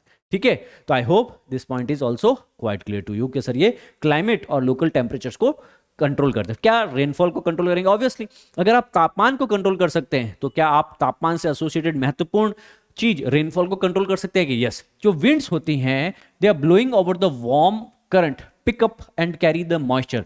कि सर जैसे ही आपके पास में वार्म, जैसे कि वार्म ओशन होगा तो उसके ऊपर से जब विंड्स बहेगी तो वो मॉइस्चर उठाएगी क्योंकि गर्म पानी है, जल्दी इवेपोरेट होगा। जबकि अगर वही विंड्स कोल्ड ओशन के ऊपर, कोल्ड वाटर करंट्स के ऊपर फ्लो करेगा तो क्या वो पानी को उठाएगा? नहीं, क्योंकि पानी ऑलरेडी बहुत ठंडा है। अब बहुत ही ठंडे पानी के वाला रीजन के अंदर उसको इवेपोरेट करना, मॉइस्चर उठाना वहां से मुश्किल होता है, राइट। तो यहां पे वही बात है कि सर एटलांटिक ड्रिफ्ट के आसपास में से अगर कोई भी विंड्स निकली तो वो डेफिनेटली रेनफॉल अकर कर सकती हैं कुछ एरिया में यूरोप में, ठीक है ना। जबकि कॉन्ट्ररी अगर कोल्ड करंट है आपके पास में तो कोल्ड करंट कहीं पे भी आसपास में बह रहा है तो वहां पे बारिश नहीं होगी, कूलर और ड्रायर होगा। तो आप देखिए जहां जहां पे आपको पूरी दुनिया में मैप उठाइए, वर्ल्ड मैप फिजिकल है ना, भौगोलिक दुनिया का मानचित्र उठाइए और वहां पे देखिए हर एक महाद्वीप के ऊपर वेस्टर्न एरिया के अंदर आपको बेसिकली क्या दिखेंगे? बड़े बड़े ग्रे कलर के, येलो कलर के डेजर्ट्स दिखेंगे, डेजर्ट्स दिखेंगे। क्यों? क्योंकि आपने देखा होगा कि उन रीजन्स के आसपास में से बेसिकली क्या है? ठंडी जलधाराएं निकलती है और ठंडी जलधाराओं के होने के कारण चाहे हवाएं कितनी भी चल रही उनके ऊपर से वो मॉइस्चर नहीं उठा पाती। जब मॉइस्चर हवाओं में नहीं होगा, नमी नहीं है, वाटर वेपर्स नहीं है, तो वो जमीन पे क्या बरसाएगी? कुछ है ही नहीं बरसाने को। आई होप आप समझ पाए हैं इस चीज को। तो कालाहारी डेजर्ट जो है वो एक्सपीरियंस करता है hardly experience rainfall due to the cold Benguela current. तो आपके पास में यहाँ पे बेंगुएला करंट जो है वो ठंडा करंट, इसके ऊपर से कितनी भी हवाएं निकल जाए वो मॉइस्चर नहीं ले पाती हैं और जब वो कालाहारी डेजर्ट तक पहुंचती है तो कुछ नहीं, खाली हवाएं पहुंचती है वहां तक, ठीक है ना।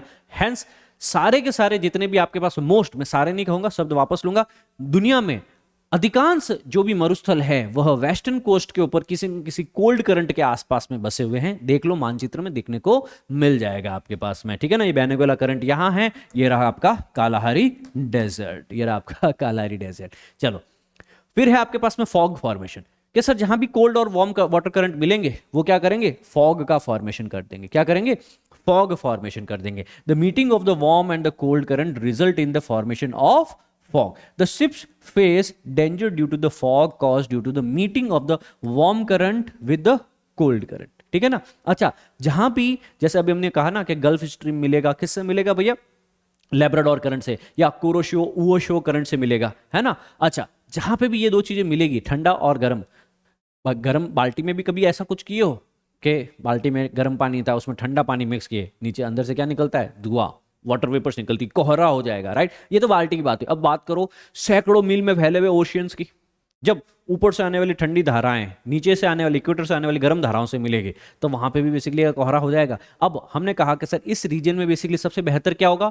न्यूट्रिएंट्स, फिशेस, फिशिंग ग्राउंड अच्छा होगा, मछलियां बहुत होगी तो मछुआरे ज्यादा आएंगे, जहाजें ज्यादा आएगी, जहाजें ज्यादा आएगी, कोहरे के कारण टकराएगी भी, मरेंगी भी, एक्सीडेंट्स भी ज्यादा होते हैं फिर यहाँ पे, ठीक है। So this had resulted in the wreckage of many ships in the past and they were not able to view the icebergs due to the poor visibility. तो आपको यह देखना चाहिए, एक मूवी थी आपके पास में टाइटैनिक। टाइटैनिक मूवी में क्या हुआ कि सर नदी के अंदर, ओशियन के अंदर जो आइसबर्ग्स है ना, बड़े बड़े समुद्र के अंदर, वो आइसबर्ग्स हमें दिखे ही नहीं।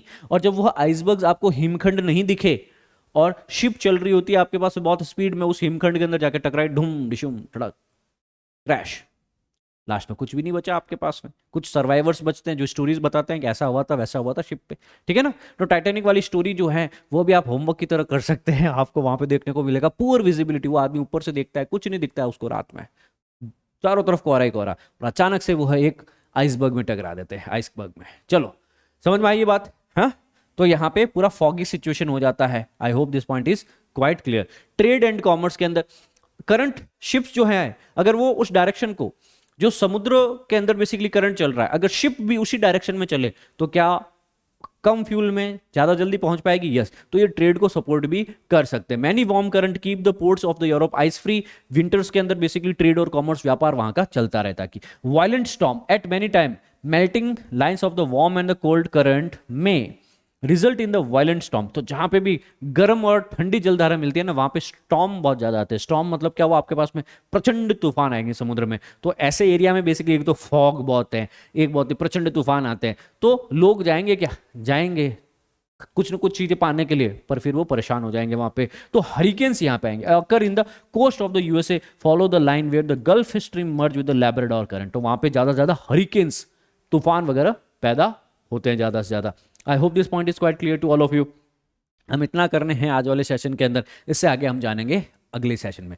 नमस्कार दोस्तों, अब हम पढ़ने की कोशिश कर रहे हैं movement of the ocean water.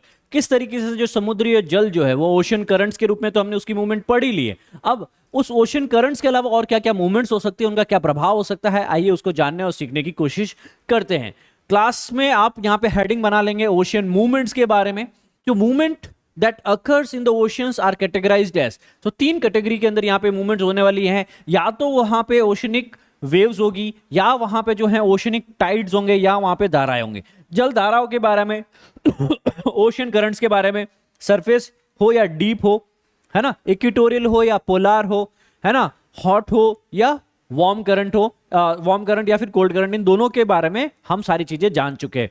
अब हमको जो चीजों पे ज्यादा फोकस करना है वो है वेव्स और टाइड्स। क्या है, एक तो जो है वेव्स चलती हैं आपके पास में, और एक है पानी ऊपर आ जाता है उसको टाइड कहा जाता है, ज्वर कहा जाता है, फिर नीचे जाता है उसको पाटा कहा जाता है। तो यहाँ पे टाइड्स के बारे में और वेव्स के बारे में पढ़ने की कोशिश करते हैं दोस्तों। सो वेव्स कब फॉर्म होती है, जब आपके पास में हवा जो है, जैसे ये समुद्र का पानी है आपके पास में, जो विंड चल रही है वो इसके ऊपर क्या करे, फ्रिक्शन कॉज करे। क्या कॉज करे, फ्रिक्शन कॉज करे। जब यहाँ पे घर्षण पैदा होगा, फ्रिक्शन कॉज होगा सरफेस वाटर लेयर का, तो यहाँ पे स्ट्रॉन्ग विंड होगी तो वो बिगर वेव बनाएगी। तो क्या बनाएगी, बिगर वेव्स बनाएगी। यहाँ पे इस तरह की वेव्स यहाँ पे पैदा होने वाली है। They die out quickly on reaching the shoreline। अच्छा, और ये वेव्स कहां तक होती है, पानी कहां तक होता है, समुद्र का पानी होता है शोर लाइन तक, है ना। समुद्र का पानी कहां तक होगा आपके पास में, किनारे तक। तो जैसे ही समुद्र के किनारे तक बेसिकली जो है विंड्स फ्लो होगी पानी के ऊपर, वही तक सिर्फ वो है वेव्स बना सकती हैं, उसके आगे नहीं। तो वेव्स बेसिकली क्या है, waves are nothing but the movement of the surface oceanic water made by the friction cause by the winds, है ना। इन्हीं विंड्स, इन्हीं पवनों के कारण, इन्हीं लहरों, जो हवाएं हैं वह सतही पानी की परतों के बीच में घर्षण बनाती हैं, और जिनके कारण तेज हवा के कारण यहाँ पे लहरें हैं वो बनने लग जाती हैं दोस्तों, ठीक है। अच्छा, यहाँ पे जो कहा जाता है कि horizontal current arise mainly due to the friction between the wind and the water. यहाँ पे क्या हो रहा है, एक तरह का प्रवाह, एक तरह की धारा बन रही है, पानी का एक डायरेक्शन में फ्लो हो रहा है। क्यों, क्योंकि जिस तरफ हवा बह रही है उसी तरफ बेसिकली जो है पानी के ऊपर भी बेसिकली वो फ्रिक्शन कॉज कहते हुए बह रही है। और यहाँ पे एक हॉरिजॉन्टल मतलब यहाँ पे क्षितिज धारा का उत्पन्न हो जाती हैं, और पृथ्वी के घूर्णन के कारण कोरियोलिस बल लगता है, और यहाँ पे जल स्तर की प्रवणता में अंतर के कारण भी मुख्य भूमिका होती है। क्या हमने कल की क्लास में एक बार पढ़ा था कि सर इक्वेटोरियल रीजन में क्या होता है, ज्यादा हीट होती है, यस और नो, यस सर। और इक्वेटोरियल रीजन में ज्यादा हीट के कारण क्या हुआ, पानी ज्यादा गर्म होगा। पानी ज्यादा गर्म होता है, कोई भी ज्यादा गर्म होती है चीज तो वो एक्सपैंड होती है। इसी कारण इक्वेटोरियल वाटर लेवल, सी वाटर लेवल जो होगा वो नॉर्मल वाटर लेवल से 8 मीटर हाई पे होगा। कितने पे हाई होगा, 8 मीटर हाई पे होगा। और वो पोलार लेवल पे जितना बेसिकली वाटर लेवल है, सी वाटर लेवल, उससे 8 मीटर की ऊंचाई के ऊपर है। तो सी वाटर लेवल ऑलरेडी क्या है, गर्म, ऑलरेडी एक्सपेंडेड, ऑलरेडी 8 मीटर की हाइट के ऊपर। तो यहां से यहां पे क्या एक ग्रेडियंट महसूस हो रहा है, एक ढलान महसूस हो रही है। तो क्या पानी यहां से यहां पे जाएगा। दूसरा ये बोल रहा है कोरियोलिस फोर्स के कारण भी उसमें बेसिकली जो है मूवमेंट होगी। क्या कोरियोलिस फोर्स को हम जान चुके हैं कि सर अर्थ के अंदर, नदर्न हेमिस्फीयर के अंदर कोई चीज राइट नहीं जाकर के, सीधी नहीं जाकर के राइट डायरेक्शन में मूव हो जाएगी, और सदर्न के अंदर बेसिकली वो जो है नीचे जाते हुए बेसिकली जो है लेफ्ट में मूव हो जाएगी, लेफ्ट में मूव हो जाएगी, यस और नो। इसको कोरियोलिस फोर्स कहा था, फेरेल्स लॉ कहा था हमने।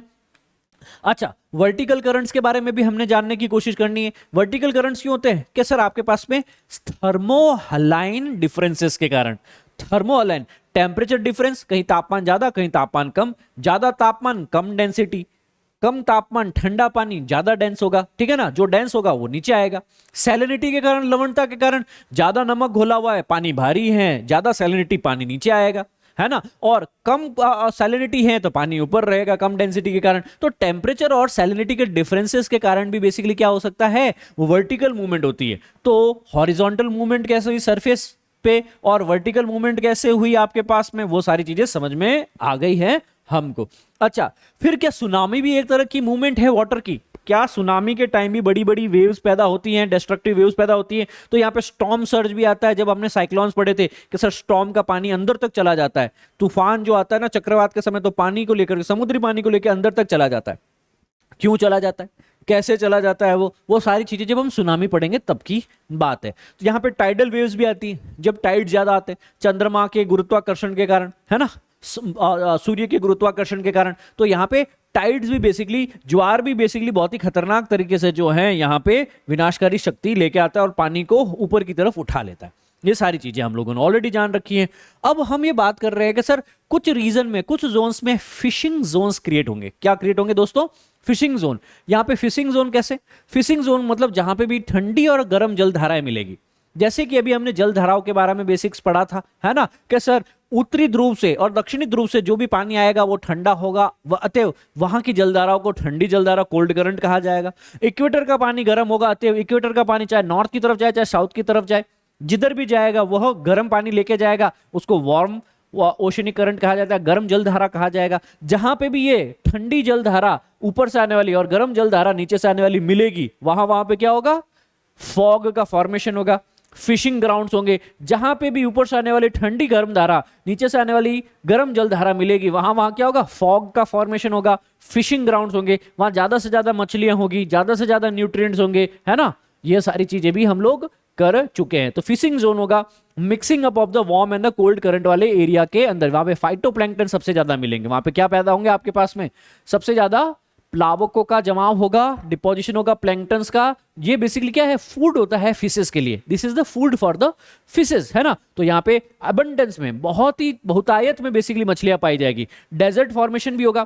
क्या मैंने ये कहा था कि कहीं भी आपके पास में, सपोज ये पेरुवियन करंट क्या है? पेरुवियन करंट क्या है? कोल्ड करंट है। सोचो यहां से जो हवाएं जा रही है, इस पेरुवियन करंट के ऊपर, इस सागर के ऊपर से निकलेगी, ठंडा पानी है, हवा इसके ऊपर से निकलेगी, क्या मॉइस्चर उठा पाएगी? नहीं सर, क्योंकि मॉइस्चर उठाने के लिए क्या चाहिए? इवेपोरेशन।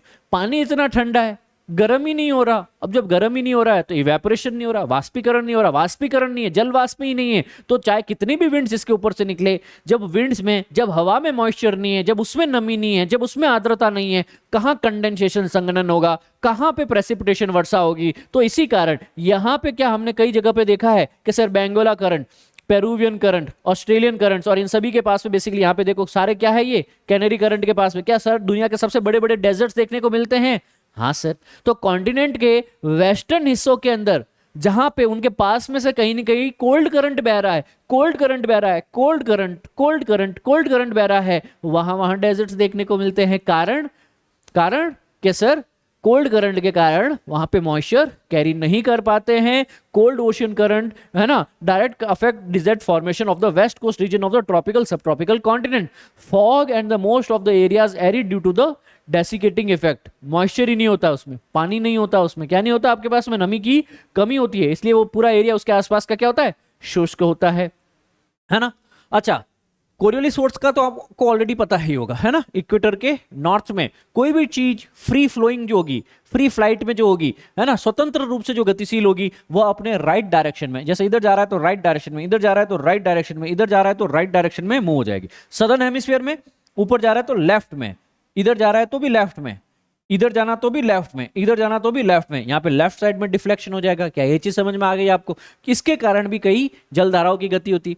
अब हम दूसरी मूवमेंट समझते हैं। तो पहली मूवमेंट्स क्या है आपके पास में कि सर सरफेस विंड्स के कारण सरफेस ओशियनिक करंट हुआ, और थर्मोहलाइन डिफरेंस, टेम्परेचर सैलिनिटी डिफरेंस के कारण वर्टिकल डिफरेंस हुआ, और वह चार चीजों के कारण क्या क्या हो रहा है वो हमने जानने की कोशिश की, है ना।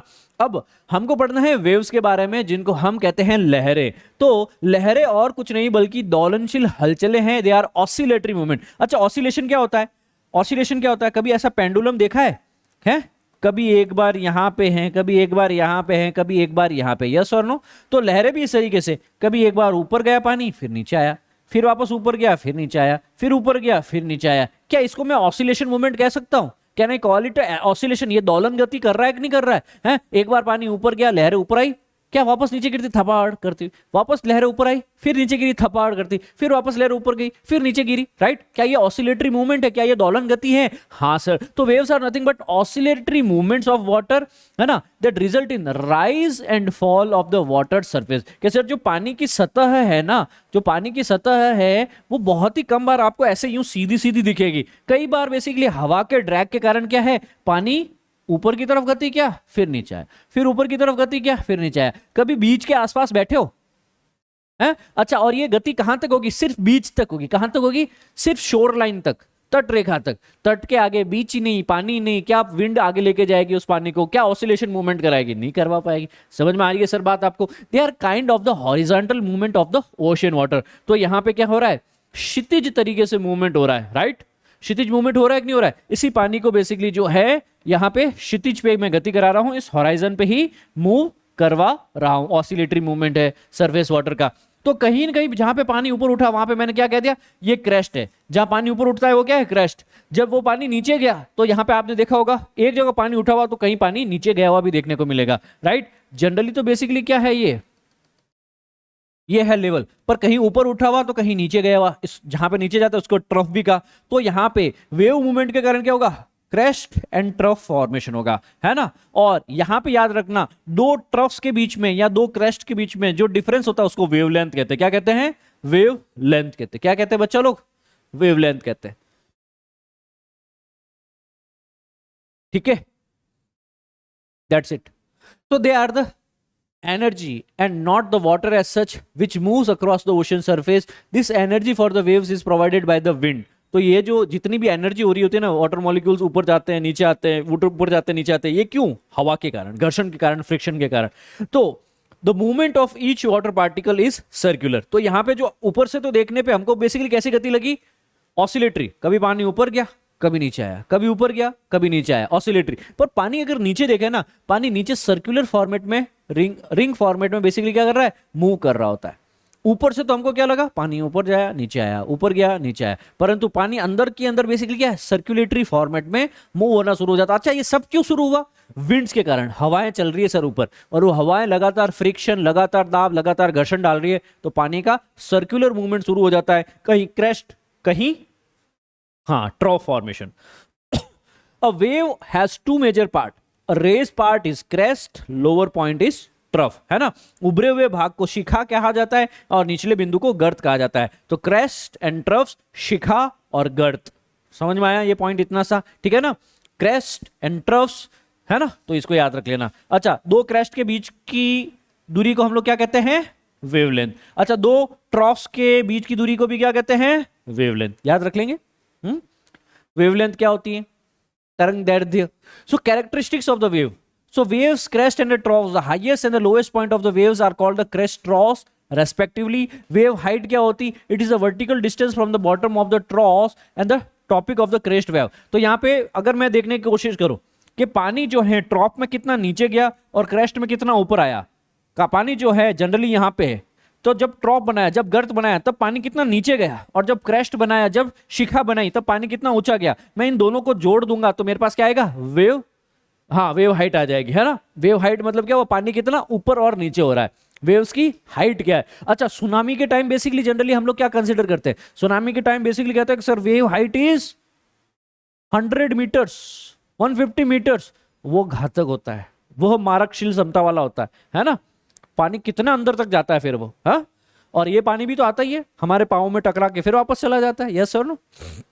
चलो सो ये चीज समझ में आ गई। अच्छा, एम्पलीट्यूड क्या होता है? तरंग आयाम क्या होता है? वेव एम्पलीट्यूड क्या होता है? So it is the 1/2 of the wave height, 1/2 of the wave height. तो यहाँ पे एम्पलीट्यूड से हमारा क्या मतलब है कि सर जनरली तो पानी का लेवल ये है, पर जब ये बेसिकली क्रेस्ट बनाती है तो इतना ऊपर जाती है, जब ये बेसिकली गर्त बनाती है, ट्रफ बनाती है, तो ये इतना नीचे जाती है। और वेव हाइट मतलब इस क्रेस्ट और ट्रफ को दोनों को जोड़ दूंगा तो वेव हाइट है। और वेव हाइट का आधा ये क्या है आपके पास में? Wave amplitude. क्या है? वेव एम्पलीट्यूड, तरंग आयाम। कि सर जो हमारी तरंग है वो इतना नीचे ले जा रही है और इतना ऊपर लेके आ रही है, दोनों को जोड़ दूंगा तो तरंग वेव की बेसिकली हाइट, वेव की ऊंचाई पता चल जाएगी। क्लियर है? ये पॉइंट क्लियर है? तो इसको भी समझना जरूरी है आपके पास में। वेव पीरियड क्या होता है? Interval between the two successive wave crest, दो क्रेस्ट के बीच का टाइम, है ना। वेव लेंथ क्या होती है, horizontal distance between the to crest. Wave speed क्या होती है, rate at which the wave moves through the water, है ना। इसको नॉट्स के अंदर, नॉट्स पता है ना, नॉटिकल माइल्स, नॉट्स के अंदर कैलकुलेट किया जाता है ना। ये वो वाला नॉट नहीं होगा, यहाँ पे इसको नॉट्स लिखेंगे, नॉटिकल माइल्स। अच्छा, वेव फ्रीक्वेंसी क्या होगी, फ्रीक्वेंसी मतलब कितनी बार आ रही है, the number of the waves passing through a given point during the 1 second of the time interval, कि सर 1 सेकंड में कितनी वेव्स यहां से निकल पा रही है एक पर्टिकुलर पॉइंट से, कि सर यहां से कितनी वेव्स निकली है, कितनी वेव्स जो है उन्होंने ट्रफ्स और क्रेस्ट बनाया है, उसको वेव फ्रीक्वेंसी कहने वाले हैं। तो ये बेसिक जो है लैंग्वेज है, इसको आपको समझना चाहिए। अच्छा, वेव वाला फंडामेंटल इतना ही है जो आपको एनसीईआरटी से पढ़ना है। अच्छा, इसके आगे है टाइड्स, क्या है, ज्वार जिसको कहा जाता है। प्लीज इसको अच्छे से समझिए।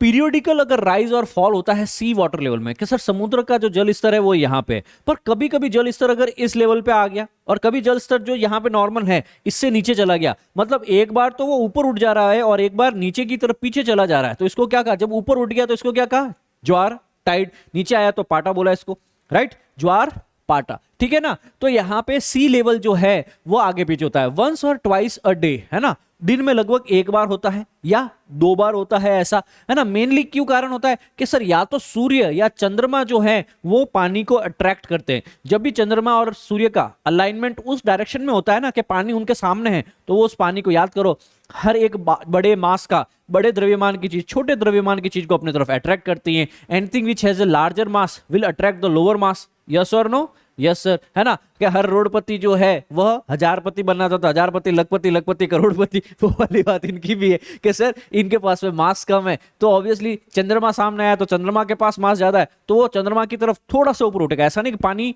अर्थ से मून की तरफ चला गया ना, हल्का सा अपने लेवल से ऊपर उठेगा।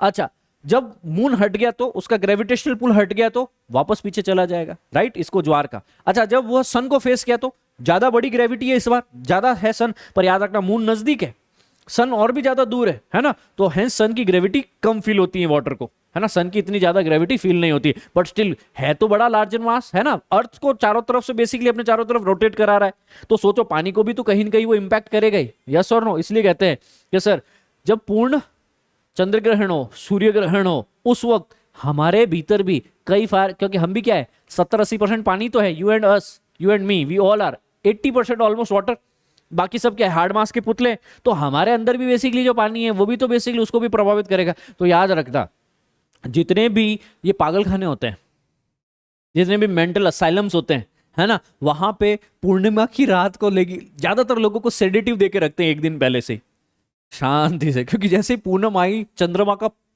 पूरा बेसिकली क्या रहता है, प्रभाव रहता है, और 70-80 पर बायोकेमिकल है सारा का सारा, न्यूरोलॉजिकल जो भी प्रॉब्लम होता है उनको बहुत ज्यादा प्रॉब्लम होने लगता है। वो आदमी नॉर्मली कंपाउंडर को एक थप्पड़ मारता है, वो उस दिन 10 थप्पड़ मारेगा ज्यादा उसको समस्या रहेगी, विद ऑल ड्यू रेस्पेक्ट, है ना। तो कई जगह पे बेसिकली मैंने एक डॉक्यूमेंट्रीज देखी थी कि सर कनाडा के अंदर तो बेसिकली क्या किया जाता है कि उनको आइसोलेशन चैम्बर में रख दिया जाता है, कि सर कुछ लोगों की तो हरकतें इतनी खतरनाक हो जाती है कि you are not able to control them.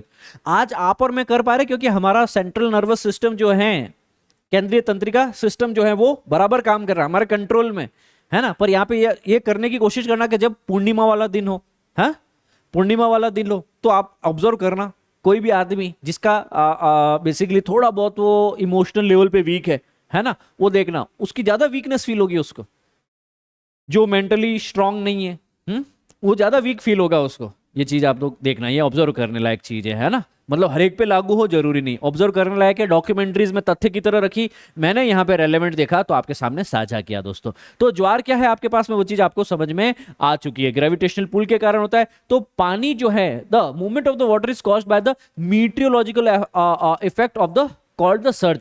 तो मौसम संबंधी प्रभावों के कारण पानी की गति को उछाल कहा जाता है, सर्ज कहा जाता है। जब पानी लेवल से ऊपर उठ गया इसको सर्ज कहा, इसको टाइड कहा हमने। मून के ग्रेविटेशनल पुल के कारण ग्रेट एक्सटेंट तक और लेसर एक्सटेंट तक सन के ग्रेविटेशनल पुल के कारण are the major causes of the occurrence. तो पानी ऊपर क्यों उठा, कि सर कई बार चंद्रमा के प्रभाव के कारण, कई बार सूर्य के प्रभाव के कारण। चंद्रमा का प्रभाव ज्यादा है क्योंकि हालांकि चंद्रमा से कई लाखों गुना बड़ा है सूर्य, पर सूर्य बहुत मिलियंस ऑफ द किलोमीटर दूर है, हाँ या ना, करोड़ों किलोमीटर दूर है वो, याद करो बहुत ज्यादा दूर है। और चंद्रमा तो ज्यादा दूर नहीं है ना। तो पृथ्वी से अगर हम देखते हैं ना तो चंद्रमा ज्यादा बड़ा दिखाई देता है हमको और सूरज थोड़ा छोटा दिखाई देता है, राइट।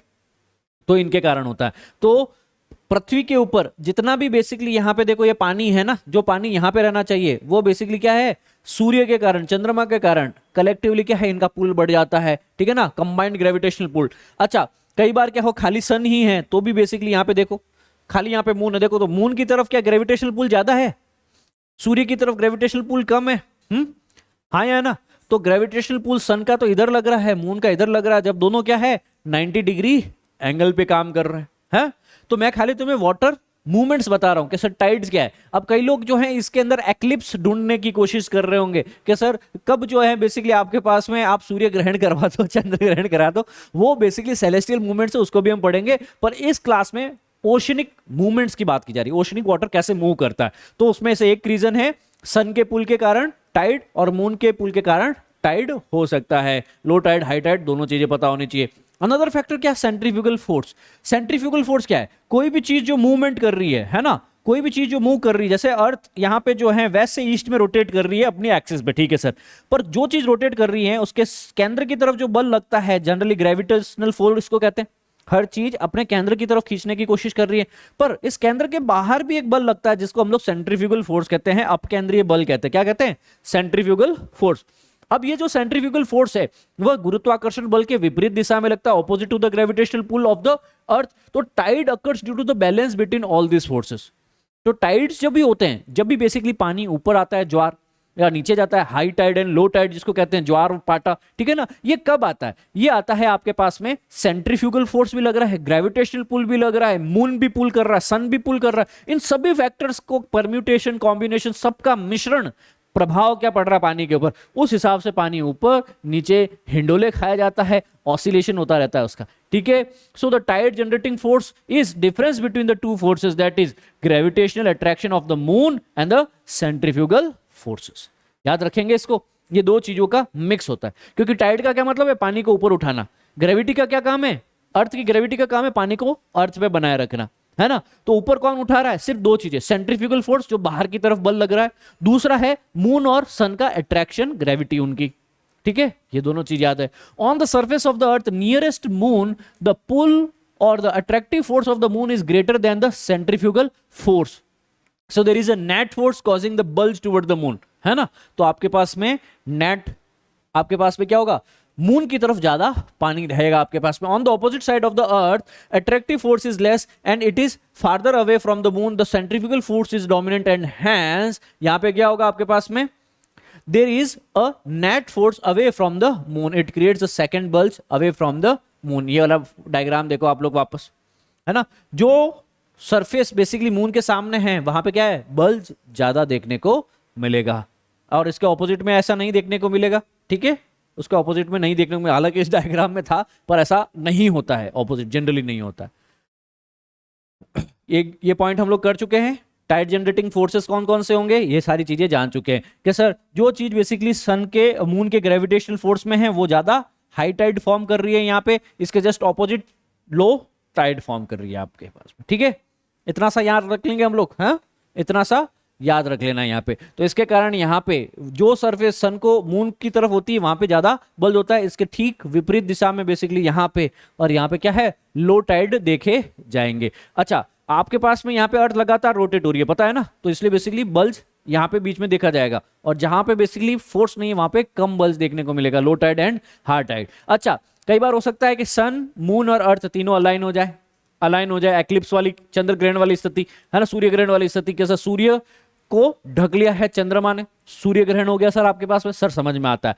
उस वक्त भी बेसिकली क्या होगा सर, अब चंद्रमा का तो स्ट्रांग है ही है, अब छोटा मोटा जो बेसिकली इनका भी ग्रेविटेशनल पुल है, सन का, सन दूर बहुत है, ग्रेविटेशनल पुल कम है, दोनों का मिला करके बेसिकली बहुत ही जबरदस्त लगेगा। तो कंबाइंड ग्रेविटेशनल पुल भी होगा आपके पास में। तो हाई टाइड ज्यादा लंबा दिख रहा है इस बार, लो टाइड यहाँ पे दिख रहा है, हाई टाइड वापस दिख रहा है यहाँ पे, यस और नो, ये दोनों चीजें आपको पता रखना है। तो क्या क्या आपके पास में नेचर और मैग्नीट्यूड रहेगा आपके पास में, the movement of the moon concerning the earth and changes in the position of the sun and the moon about the earth, uneven distribution of the water on the globe and the irregularities of the configuration of the ocean। पहली बात तो पृथ्वी पे ocean सब जगह तो नहीं है, जैसे कि कहा नदर्न हेमिस्फीयर में बहुत ज्यादा लैंड है, सदर्न हेमिस्फीयर में बहुत ज्यादा ओशन है, पहली बात तो वहां पे इंपैक्ट पड़ गया।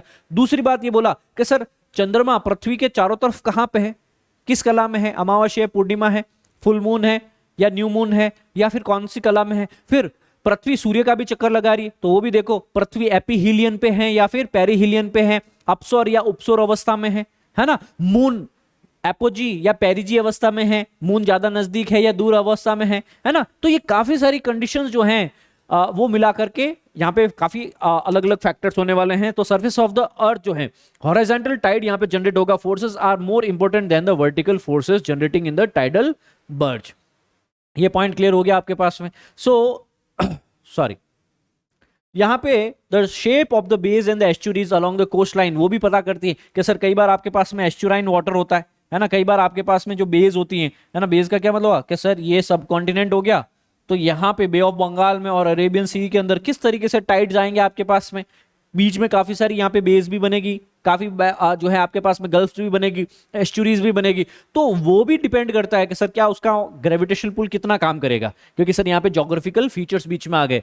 Funnel shaped bay greatly changes the tidal magnitude when the tide is channeled between the island or into the bay estuaries they are called the tidal currents। उनको क्या कहते हैं, टाइडल करंट, क्योंकि जनरली पानी अंदर नहीं जाता, पर क्योंकि टाइड आया तो पानी अंदर गया, पानी अंदर गया, पानी अंदर गया। या सुनो, सुंदरबन के आसपास में भी ऐसा देखा जाता है कि नहीं देखा जाता है, मैंग्रोव फॉरेस्ट, टाइड आया पानी अंदर तक गया, सॉल्ट वाटर अंदर गया, वापस लो टाइड हुआ पानी पीछे आ गया, राइट और उसके कारण क्या है, सुंदरबन में बेसिकली मैंग्रोव फॉरेस्ट है। कैसे है, मैंग्रोव वनस्पति देखने को मिलती है आपके पास में टाइडल करंट्स के कारण। Tide based on frequency, diurnal tide भी हो सकते हैं, सेमी डायर्नल भी हो सकते हैं। तो सेमी डायर्नल क्या होता है, अर्ध दैनिक ज्वर। So most common tide pattern जो है 2 हाई टाइड देखने को मिलेंगे और 2 लो टाइड देखने को मिलेंगे हर दिन। दिन में 2 बार हाई टाइड, 2 बार लो टाइड, मतलब दिन में 1 बार हाई आधे भाग में 1 बार और फिर दूसरे आधे भाग में 1 बार, इस तरीके से देखने को मिलेगा, राइट।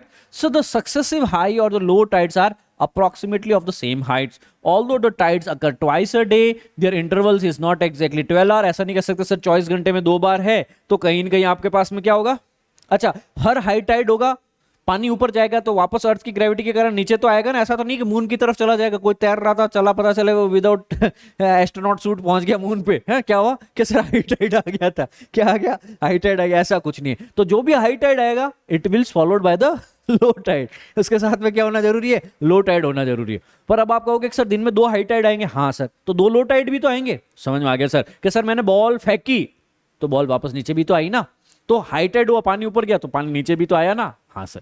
अब हमने कहा दिन में 2 बार हुआ, 24 घंटे में 2 बार हुआ, तो आप कहोगे सर 12-12 घंटे में 1 बार हुआ, नहीं, कई बार ये 12 घंटे एग्जैक्ट होता है, कई बार नहीं होता है। किस पे फर्क पड़ता है सर, एपोजी पेरिजी, एपीहीलियन पेरीहीलियन, मून की क्या मूवमेंट है इनके ऊपर, ठीक है ना।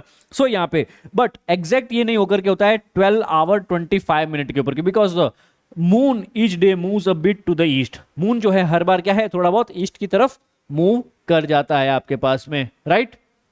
ये पॉइंट्स आप याद रख सकते हैं। सो डायरनल टाइड्स क्या होंगे, हमने ये चीज पढ़ लिया आपके पास में। सेमी डायरनल क्या होंगे, वह भी हमने पढ़ लिया। डायरनल मतलब दैनिक, दिन में 1 बार आने वाला। सेमी डायरनल मतलब हाँ आधे दिन में 1 बार आने वाला, आधे दिन में 1 बार आने वाला, 12 घंटे 24-25 मिनट में, ठीक है ना, इस तरीके से ही होने वाला है। तो हर 12 घंटे में 1 हाई टाइड 1 लो टाइड, फिर 12 घंटे में 1 हाई टाइड 1 लो टाइड, इस तरीके से ये व्यवस्था रहने वाली है। डायरनल में क्या होगा, दैनिक ज्वार पाटा में क्या होगा, there is only 1 high tide and there is only 1 low tide each day. These successive high and the low tides are approximately the same height. Mixed tide में क्या होगा, tides having variation in the height based on the sun, moon and the earth का position, और mixed with the tide, spring tides and the neap tides इसके अंतर्गत आता है mixed tides के अंदर, है ना। इसमें क्या होगा आपके पास में, क्या एवरेज सी लेवल से ऊपर आएगा। तो जो आपके पास में एवरेज लो टाइड रहता है और हाई टाइड के टाइम में पानी कितना ऊपर गया, याद करो इसको, जैसे वेव के टाइम हमने पढ़ा था ना कि सर कितना गर्त है और कितनी शिखा है, कितना आपके पास में क्रेस्ट था और कितना जो है आपके पास में पानी नीचे गया था, हाँ इन दोनों के बारे में समझ सकते हैं। तो इसको टाइडल रेंज कहते हैं। तो टाइडल रेंज कितना हुआ कि सर टाइड के टाइम पानी कितना ऊपर गया और लो टाइड के टाइम पानी कितना नीचे गया, उन दोनों को जोड़ दो एवरेज सी लेवल से, है ना, इसको कह देंगे। तो average level of the lowest low tide जो है ना, और average level of the highest high tide जो है उसको डायरनल टाइड रेंज भी कहने वाले हैं। सो डायरनल दिन में 1 हाई टाइड 1 लो टाइड, है ना। सेमी डायरनल दिन में 2 हाई टाइड 2 लो टाइड, समझ में आया। और मिक्स में क्या होगा आपके पास में, कभी हाई कभी लो, कभी हाई कभी लो, मतलब आपके पास में कोई पता नहीं है ना। इसमें क्या हो सकते हैं, इसमें दो समस्याएं हो सकती है आपके पास में, एक हो सकता है स्प्रिंग टाइड, एक हो सकता है नीप टाइड। अच्छा, स्प्रिंग और नीप टाइड को थोड़ा सा समझने की कोशिश करेंगे, जो कि सेमी डायरनल मिक्स टाइप में आने वाला है। स्प्रिंग टाइड क्या होगा, जब सूर्य, चंद्र और पृथ्वी एक स्ट्रेट लाइन में है, सूर्य, चंद्र और पृथ्वी एक स्ट्रेट लाइन के अंदर है, तो height of the tide will be higher, yes और नो। पानी ज्यादा जो है बेसिकली बल्ज बनाएगा, यस और नो, है ना। So these are called the spring tide. They occur twice a month, दुनिया महीने में 2 बार होगा आपके पास में, one during the full moon और another during the new moon. एक बार अमावस को आएगा और एक बार कब आएगा, पूनम को आएगा, अमावस को और पूनम को, ठीक है, याद रहेंगे अपन लोग।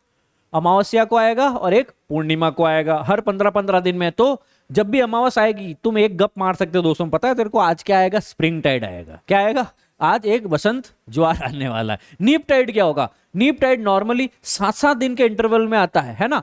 जब हमने कहा ना कि सर महीने में जो है लगभग आपके पास में 4 हफ्ते हैं, फिर हमने कह दिया कि सर इसके 15 दिन बाद में तो आ गया स्प्रिंग टाइड, फिर 15 दिन बाद में आ गया स्प्रिंग टाइड, परंतु अभी भी तो एक साथ और एक साथ ये दिख रहा है। तो नॉर्मली 7 डे के इंटरवल से आता है स्प्रिंग टाइड के बाद में। जब भी स्प्रिंग टाइड आया उसके 7 दिन बाद में क्या आएगा, नीप टाइड। जब भी स्प्रिंग टाइड आया उसके 7 दिन बाद में क्या आएगा, नीप टाइड। समझ में आई, एक स्प्रिंग टाइड 7 दिन बाद नीप टाइड, हाँ, spring tide neap tide, spring neap, ये पता चलना चाहिए, है ना।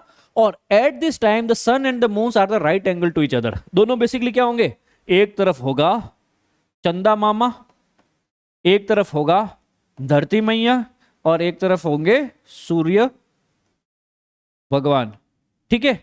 ये इस तरीके से होगा कुछ मामला इनका, समझ में आया। अच्छा, वापस अगले 7 दिन बाद में क्या होगा, ये चंद्रमा जो है यहां पे आ जाएगा, तो क्या आ जाएगा फिर, स्प्रिंग टाइड। वापस जो है चंद्रमा नीचे चला गया, राइट एंगल पे आ गया, राइट एंगल पे आ जाएगा चंद्रमा, तो बेसिकली क्या बनाएगा, वापस नीप टाइड। वापस यही चंद्रमा जो है वापस घूम करके यहां पे आ गया 7 दिन बाद, मतलब एग्जैक्टली 15 दिन बाद में, इससे 15 दिन बाद में, तो क्या बन गया, वापस स्प्रिंग टाइड बन गया। सो moon's attraction though more than the twice as strong as the sun, it is diminished by the counteracting force of the sun's gravitational pull like spring tide. These tides also occur twice a month, ठीक है ना। इसको याद रखते हुए चलना, ये diagram बनाते हुए चलना। स्प्रिंग टाइड क्या होता है, नीप टाइड क्या होता है। स्प्रिंग टाइड में क्या होगा, तीनों एक ही डायरेक्शन में है, तो जो पृथ्वी है उससे ज्यादा यहाँ पे पुल देखने को मिलेगा। नीप टाइड में क्या होगा, 90 डिग्री का एंगल होगा, तो जनरली जो है यहाँ पे सूर्य की तरफ थोड़ा पुल लग रहा था वो भी कैंसिल कर देता है, क्योंकि मून से जो पुल आ रहा है वो क्या है, 2 गुना है। कितना है दोस्तों, दिट इज 2x। और यहाँ पे जो इस बार बल्ब बनेगा वो ऊपर की तरफ बनने वाला, याद रखेंगे। चलो शाबाश। बाकी सारी चीजें क्या है, मैग्नीट्यूड जो है वो पेरिजी और एपोजी के ऊपर बेस्ड होगा। मैग्नीट्यूड पेरिजी और एपोजी किसको कहते हैं, पेरिजी मतलब जो चंद्रमा पृथ्वी की परिक्रमा करता है, इलेक्ट्रिकल ऑर्बिट है आपके पास में, है ना, दीर्घ वृत्ताकार ऑर्बिट है। कभी पृथ्वी के नजदीक होगा तो कभी पृथ्वी के थोड़ा दूर होगा। जब नजदीक होगा तो आपके पास में उसको क्या कहेंगे, पेरिजी, है ना। जब क्लोजर होगा, जब दूर होगा आपके पास में फार्दर होगा, उसको कहेंगे हम लोग एपोजी। क्या कहा हमने, एपोजी बोल दिया हमने, यस और नो। ये समझ में आया, एलिप्टिकल ऑर्बिट के ऊपर चल रहा है अपना चंद्रमा। अब एब और फ्लड को समझो, एब और फ्लड को समझो, एब और फ्लड को समझो। फ्लड मतलब कब समझे, सर बाढ़ आ गई, जहां पे पानी नहीं था वहां भी पानी आ गया, जहां पे पानी नहीं था वहां भी पानी आ गया, है ना। अच्छा, कभी जो है पानी जो था वो पीछे की तरफ वापस चला जाता है, रिट्रीट कर जाता है, उसको हमने क्या कहा, एब का। तो पानी जब चढ़ता है अंदर की तरफ, ऊपर की तरफ, ऐसे एरियाज में जहां कभी पानी नहीं था वहां पे पानी आगे प्रसारित होने लगता है, उसको कहते हैं फ्लड करंट। क्या कहा, अब जब वहां पे फ्लड में पानी भर गया है, वापस पीछे की तरफ रिट्रीट करेगा तो उसको कहेंगे एब करंट। क्या कहेंगे, एब करंट, ठीक है ना। So the time between the high tide and the low tide, जब पानी का वाटर लेवल फॉल कर रहा हो, गिर रहा हो, इसको एब कहते हैं। देखो हमने क्या कहा कि जनरली पानी यहां तक रहना चाहिए, पर टाइड के टाइम पानी यहां पे पहुंच गया, है ना। और जब टाइड खत्म हुआ, जब सन या मून का पुल, ग्रेविटेशनल पुल कमजोर हुआ, तब पानी नीचे की तरफ जाता है, पानी नीचे की तरफ जाता है। तो इसको ऊपर उठने को तो टाइड कहा था हमने, फ्लड करंट कहा था। अब पानी जब नीचे आता है वापस, हाई टाइड से वापस लो टाइड की तरफ जब आ रहा होता है तब अपन उसको क्या कह रहे हैं, एब करंट कह रहे हैं, तब उसको क्या कह रहे हैं, एब कह रहे हैं, ठीक है ना। So the time between the low tide and the high tide when the tide is rising, जब पानी ऊपर उठ रहा होता है तो फ्लड करंट, जब पानी वापस नीचे उठ रहा होता है, नीचे की तरफ जा रहा होता है तो एब करंट कहते हैं उसको, याद रखेंगे। तो एब क्या है और फ्लड क्या है, फ्लड का उल्टा एब है, याद रखेंगे इसको, फ्लड का उल्टा एड है ना, प्रवाह, बाढ़ का।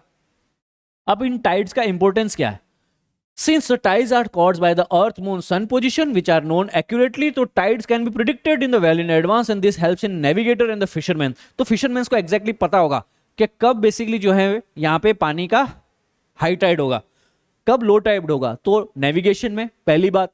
और ऐसे एरियाज में जहां पे शिप्स अंदर नहीं जा सकती, पानी चाहिए होता है शिप्स के लिए अंदर जाने के लिए, तो वहां पे जैसे ही टाइड आया, पानी ज्यादा होगा तो अब शिप्स अंदर एंटर हो पाएगी, है ना। तो सोचो टाइड्स के कारण मछुआरों को मदद मिलती है, टाइड्स के कारण नेविगेशन में मदद मिलती है, शिपिंग रूट्स में मदद मिलती है। तो ये देखो, जब पानी ऊपर बढ़ रहा है तो क्या है, फ्लड करंट, जब पानी नीचे ढल रहा है, पीछे की तरफ वापस रिट्रीट हो रहा है लो टाइड में, तो क्या है, एब करंट। इसको देखो 2 मिनट, इसको देखो, ये क्या है, टाइडल रेंज, है ना। पानी एक बार क्या है आपके पास में ऊपर हाई टाइड की तरफ चढ़ रहा है, फ्लड करंट, हाँ, एक बार जो है पानी लो टाइड की तरफ नीचे की तरफ वापस आ रहा है तो एब करंट काम कर रहा है। समझ में आ गया, हाँ, इमेजिन कर पा रहे हो, सारी चीजों को याद कर पा रहे हो कि नहीं कर पा रहे हो। चलो, तो एब टाइड पीछे की तरफ ले जा रहा है ना, और फ्लड टाइड पानी को हाई टाइड की तरफ ले जा रहा है, ऊपर की तरफ ले जा रहा है, तो ये नेविगेशन में मदद करेगा, है ना।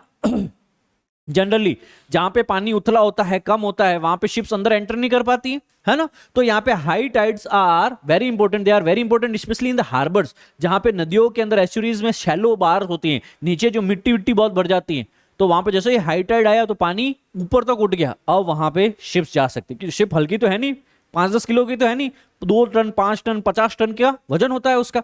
तो यहाँ पे बोट्स को, शिप्स को बेसिकली यहाँ पे उथला होने के कारण अंदर नहीं जा पा रही थी, टाइड्स होने के कारण वो अंदर जा पाती है फिर, ठीक है ना। हाई टाइड जो है वो नेविगेशन में मदद करते हैं आपके पास में, है ना।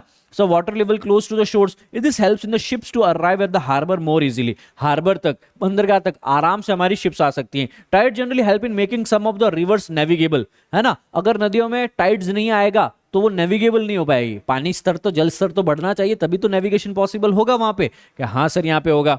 सो टाइडल बल्ज क्या होता है आपके पास में, कॉन्टिनेंटल सेल्स पे ग्रेटर हाइट पे जाएगा आपके पास में, open ocean tidal currents are relatively weak होगा यहाँ पे, बाकी सारी चीजें बेसिक्स ही हैं, इसमें ज्यादा पढ़ने लायक और कुछ है नहीं। ओशियन करंट में ऑलरेडी आपको जो है बता चुका हूँ, ओशियन करंट्स क्या हैं, कैसे फॉर्म होते हैं, कोल्ड करंट क्या है, वीक करंट्स क्या है ना, वार्म करंट्स क्या है, उसके बाद क्लाइमेट पे क्या फर्क होगा, कहाँ पे बारिश होगी, कहाँ नहीं होगी, कहाँ फॉग आएगा, कहाँ पे मिक्सिंग जोन होगा, एटसेट्रा एटसेट्रा, ठीक है ना।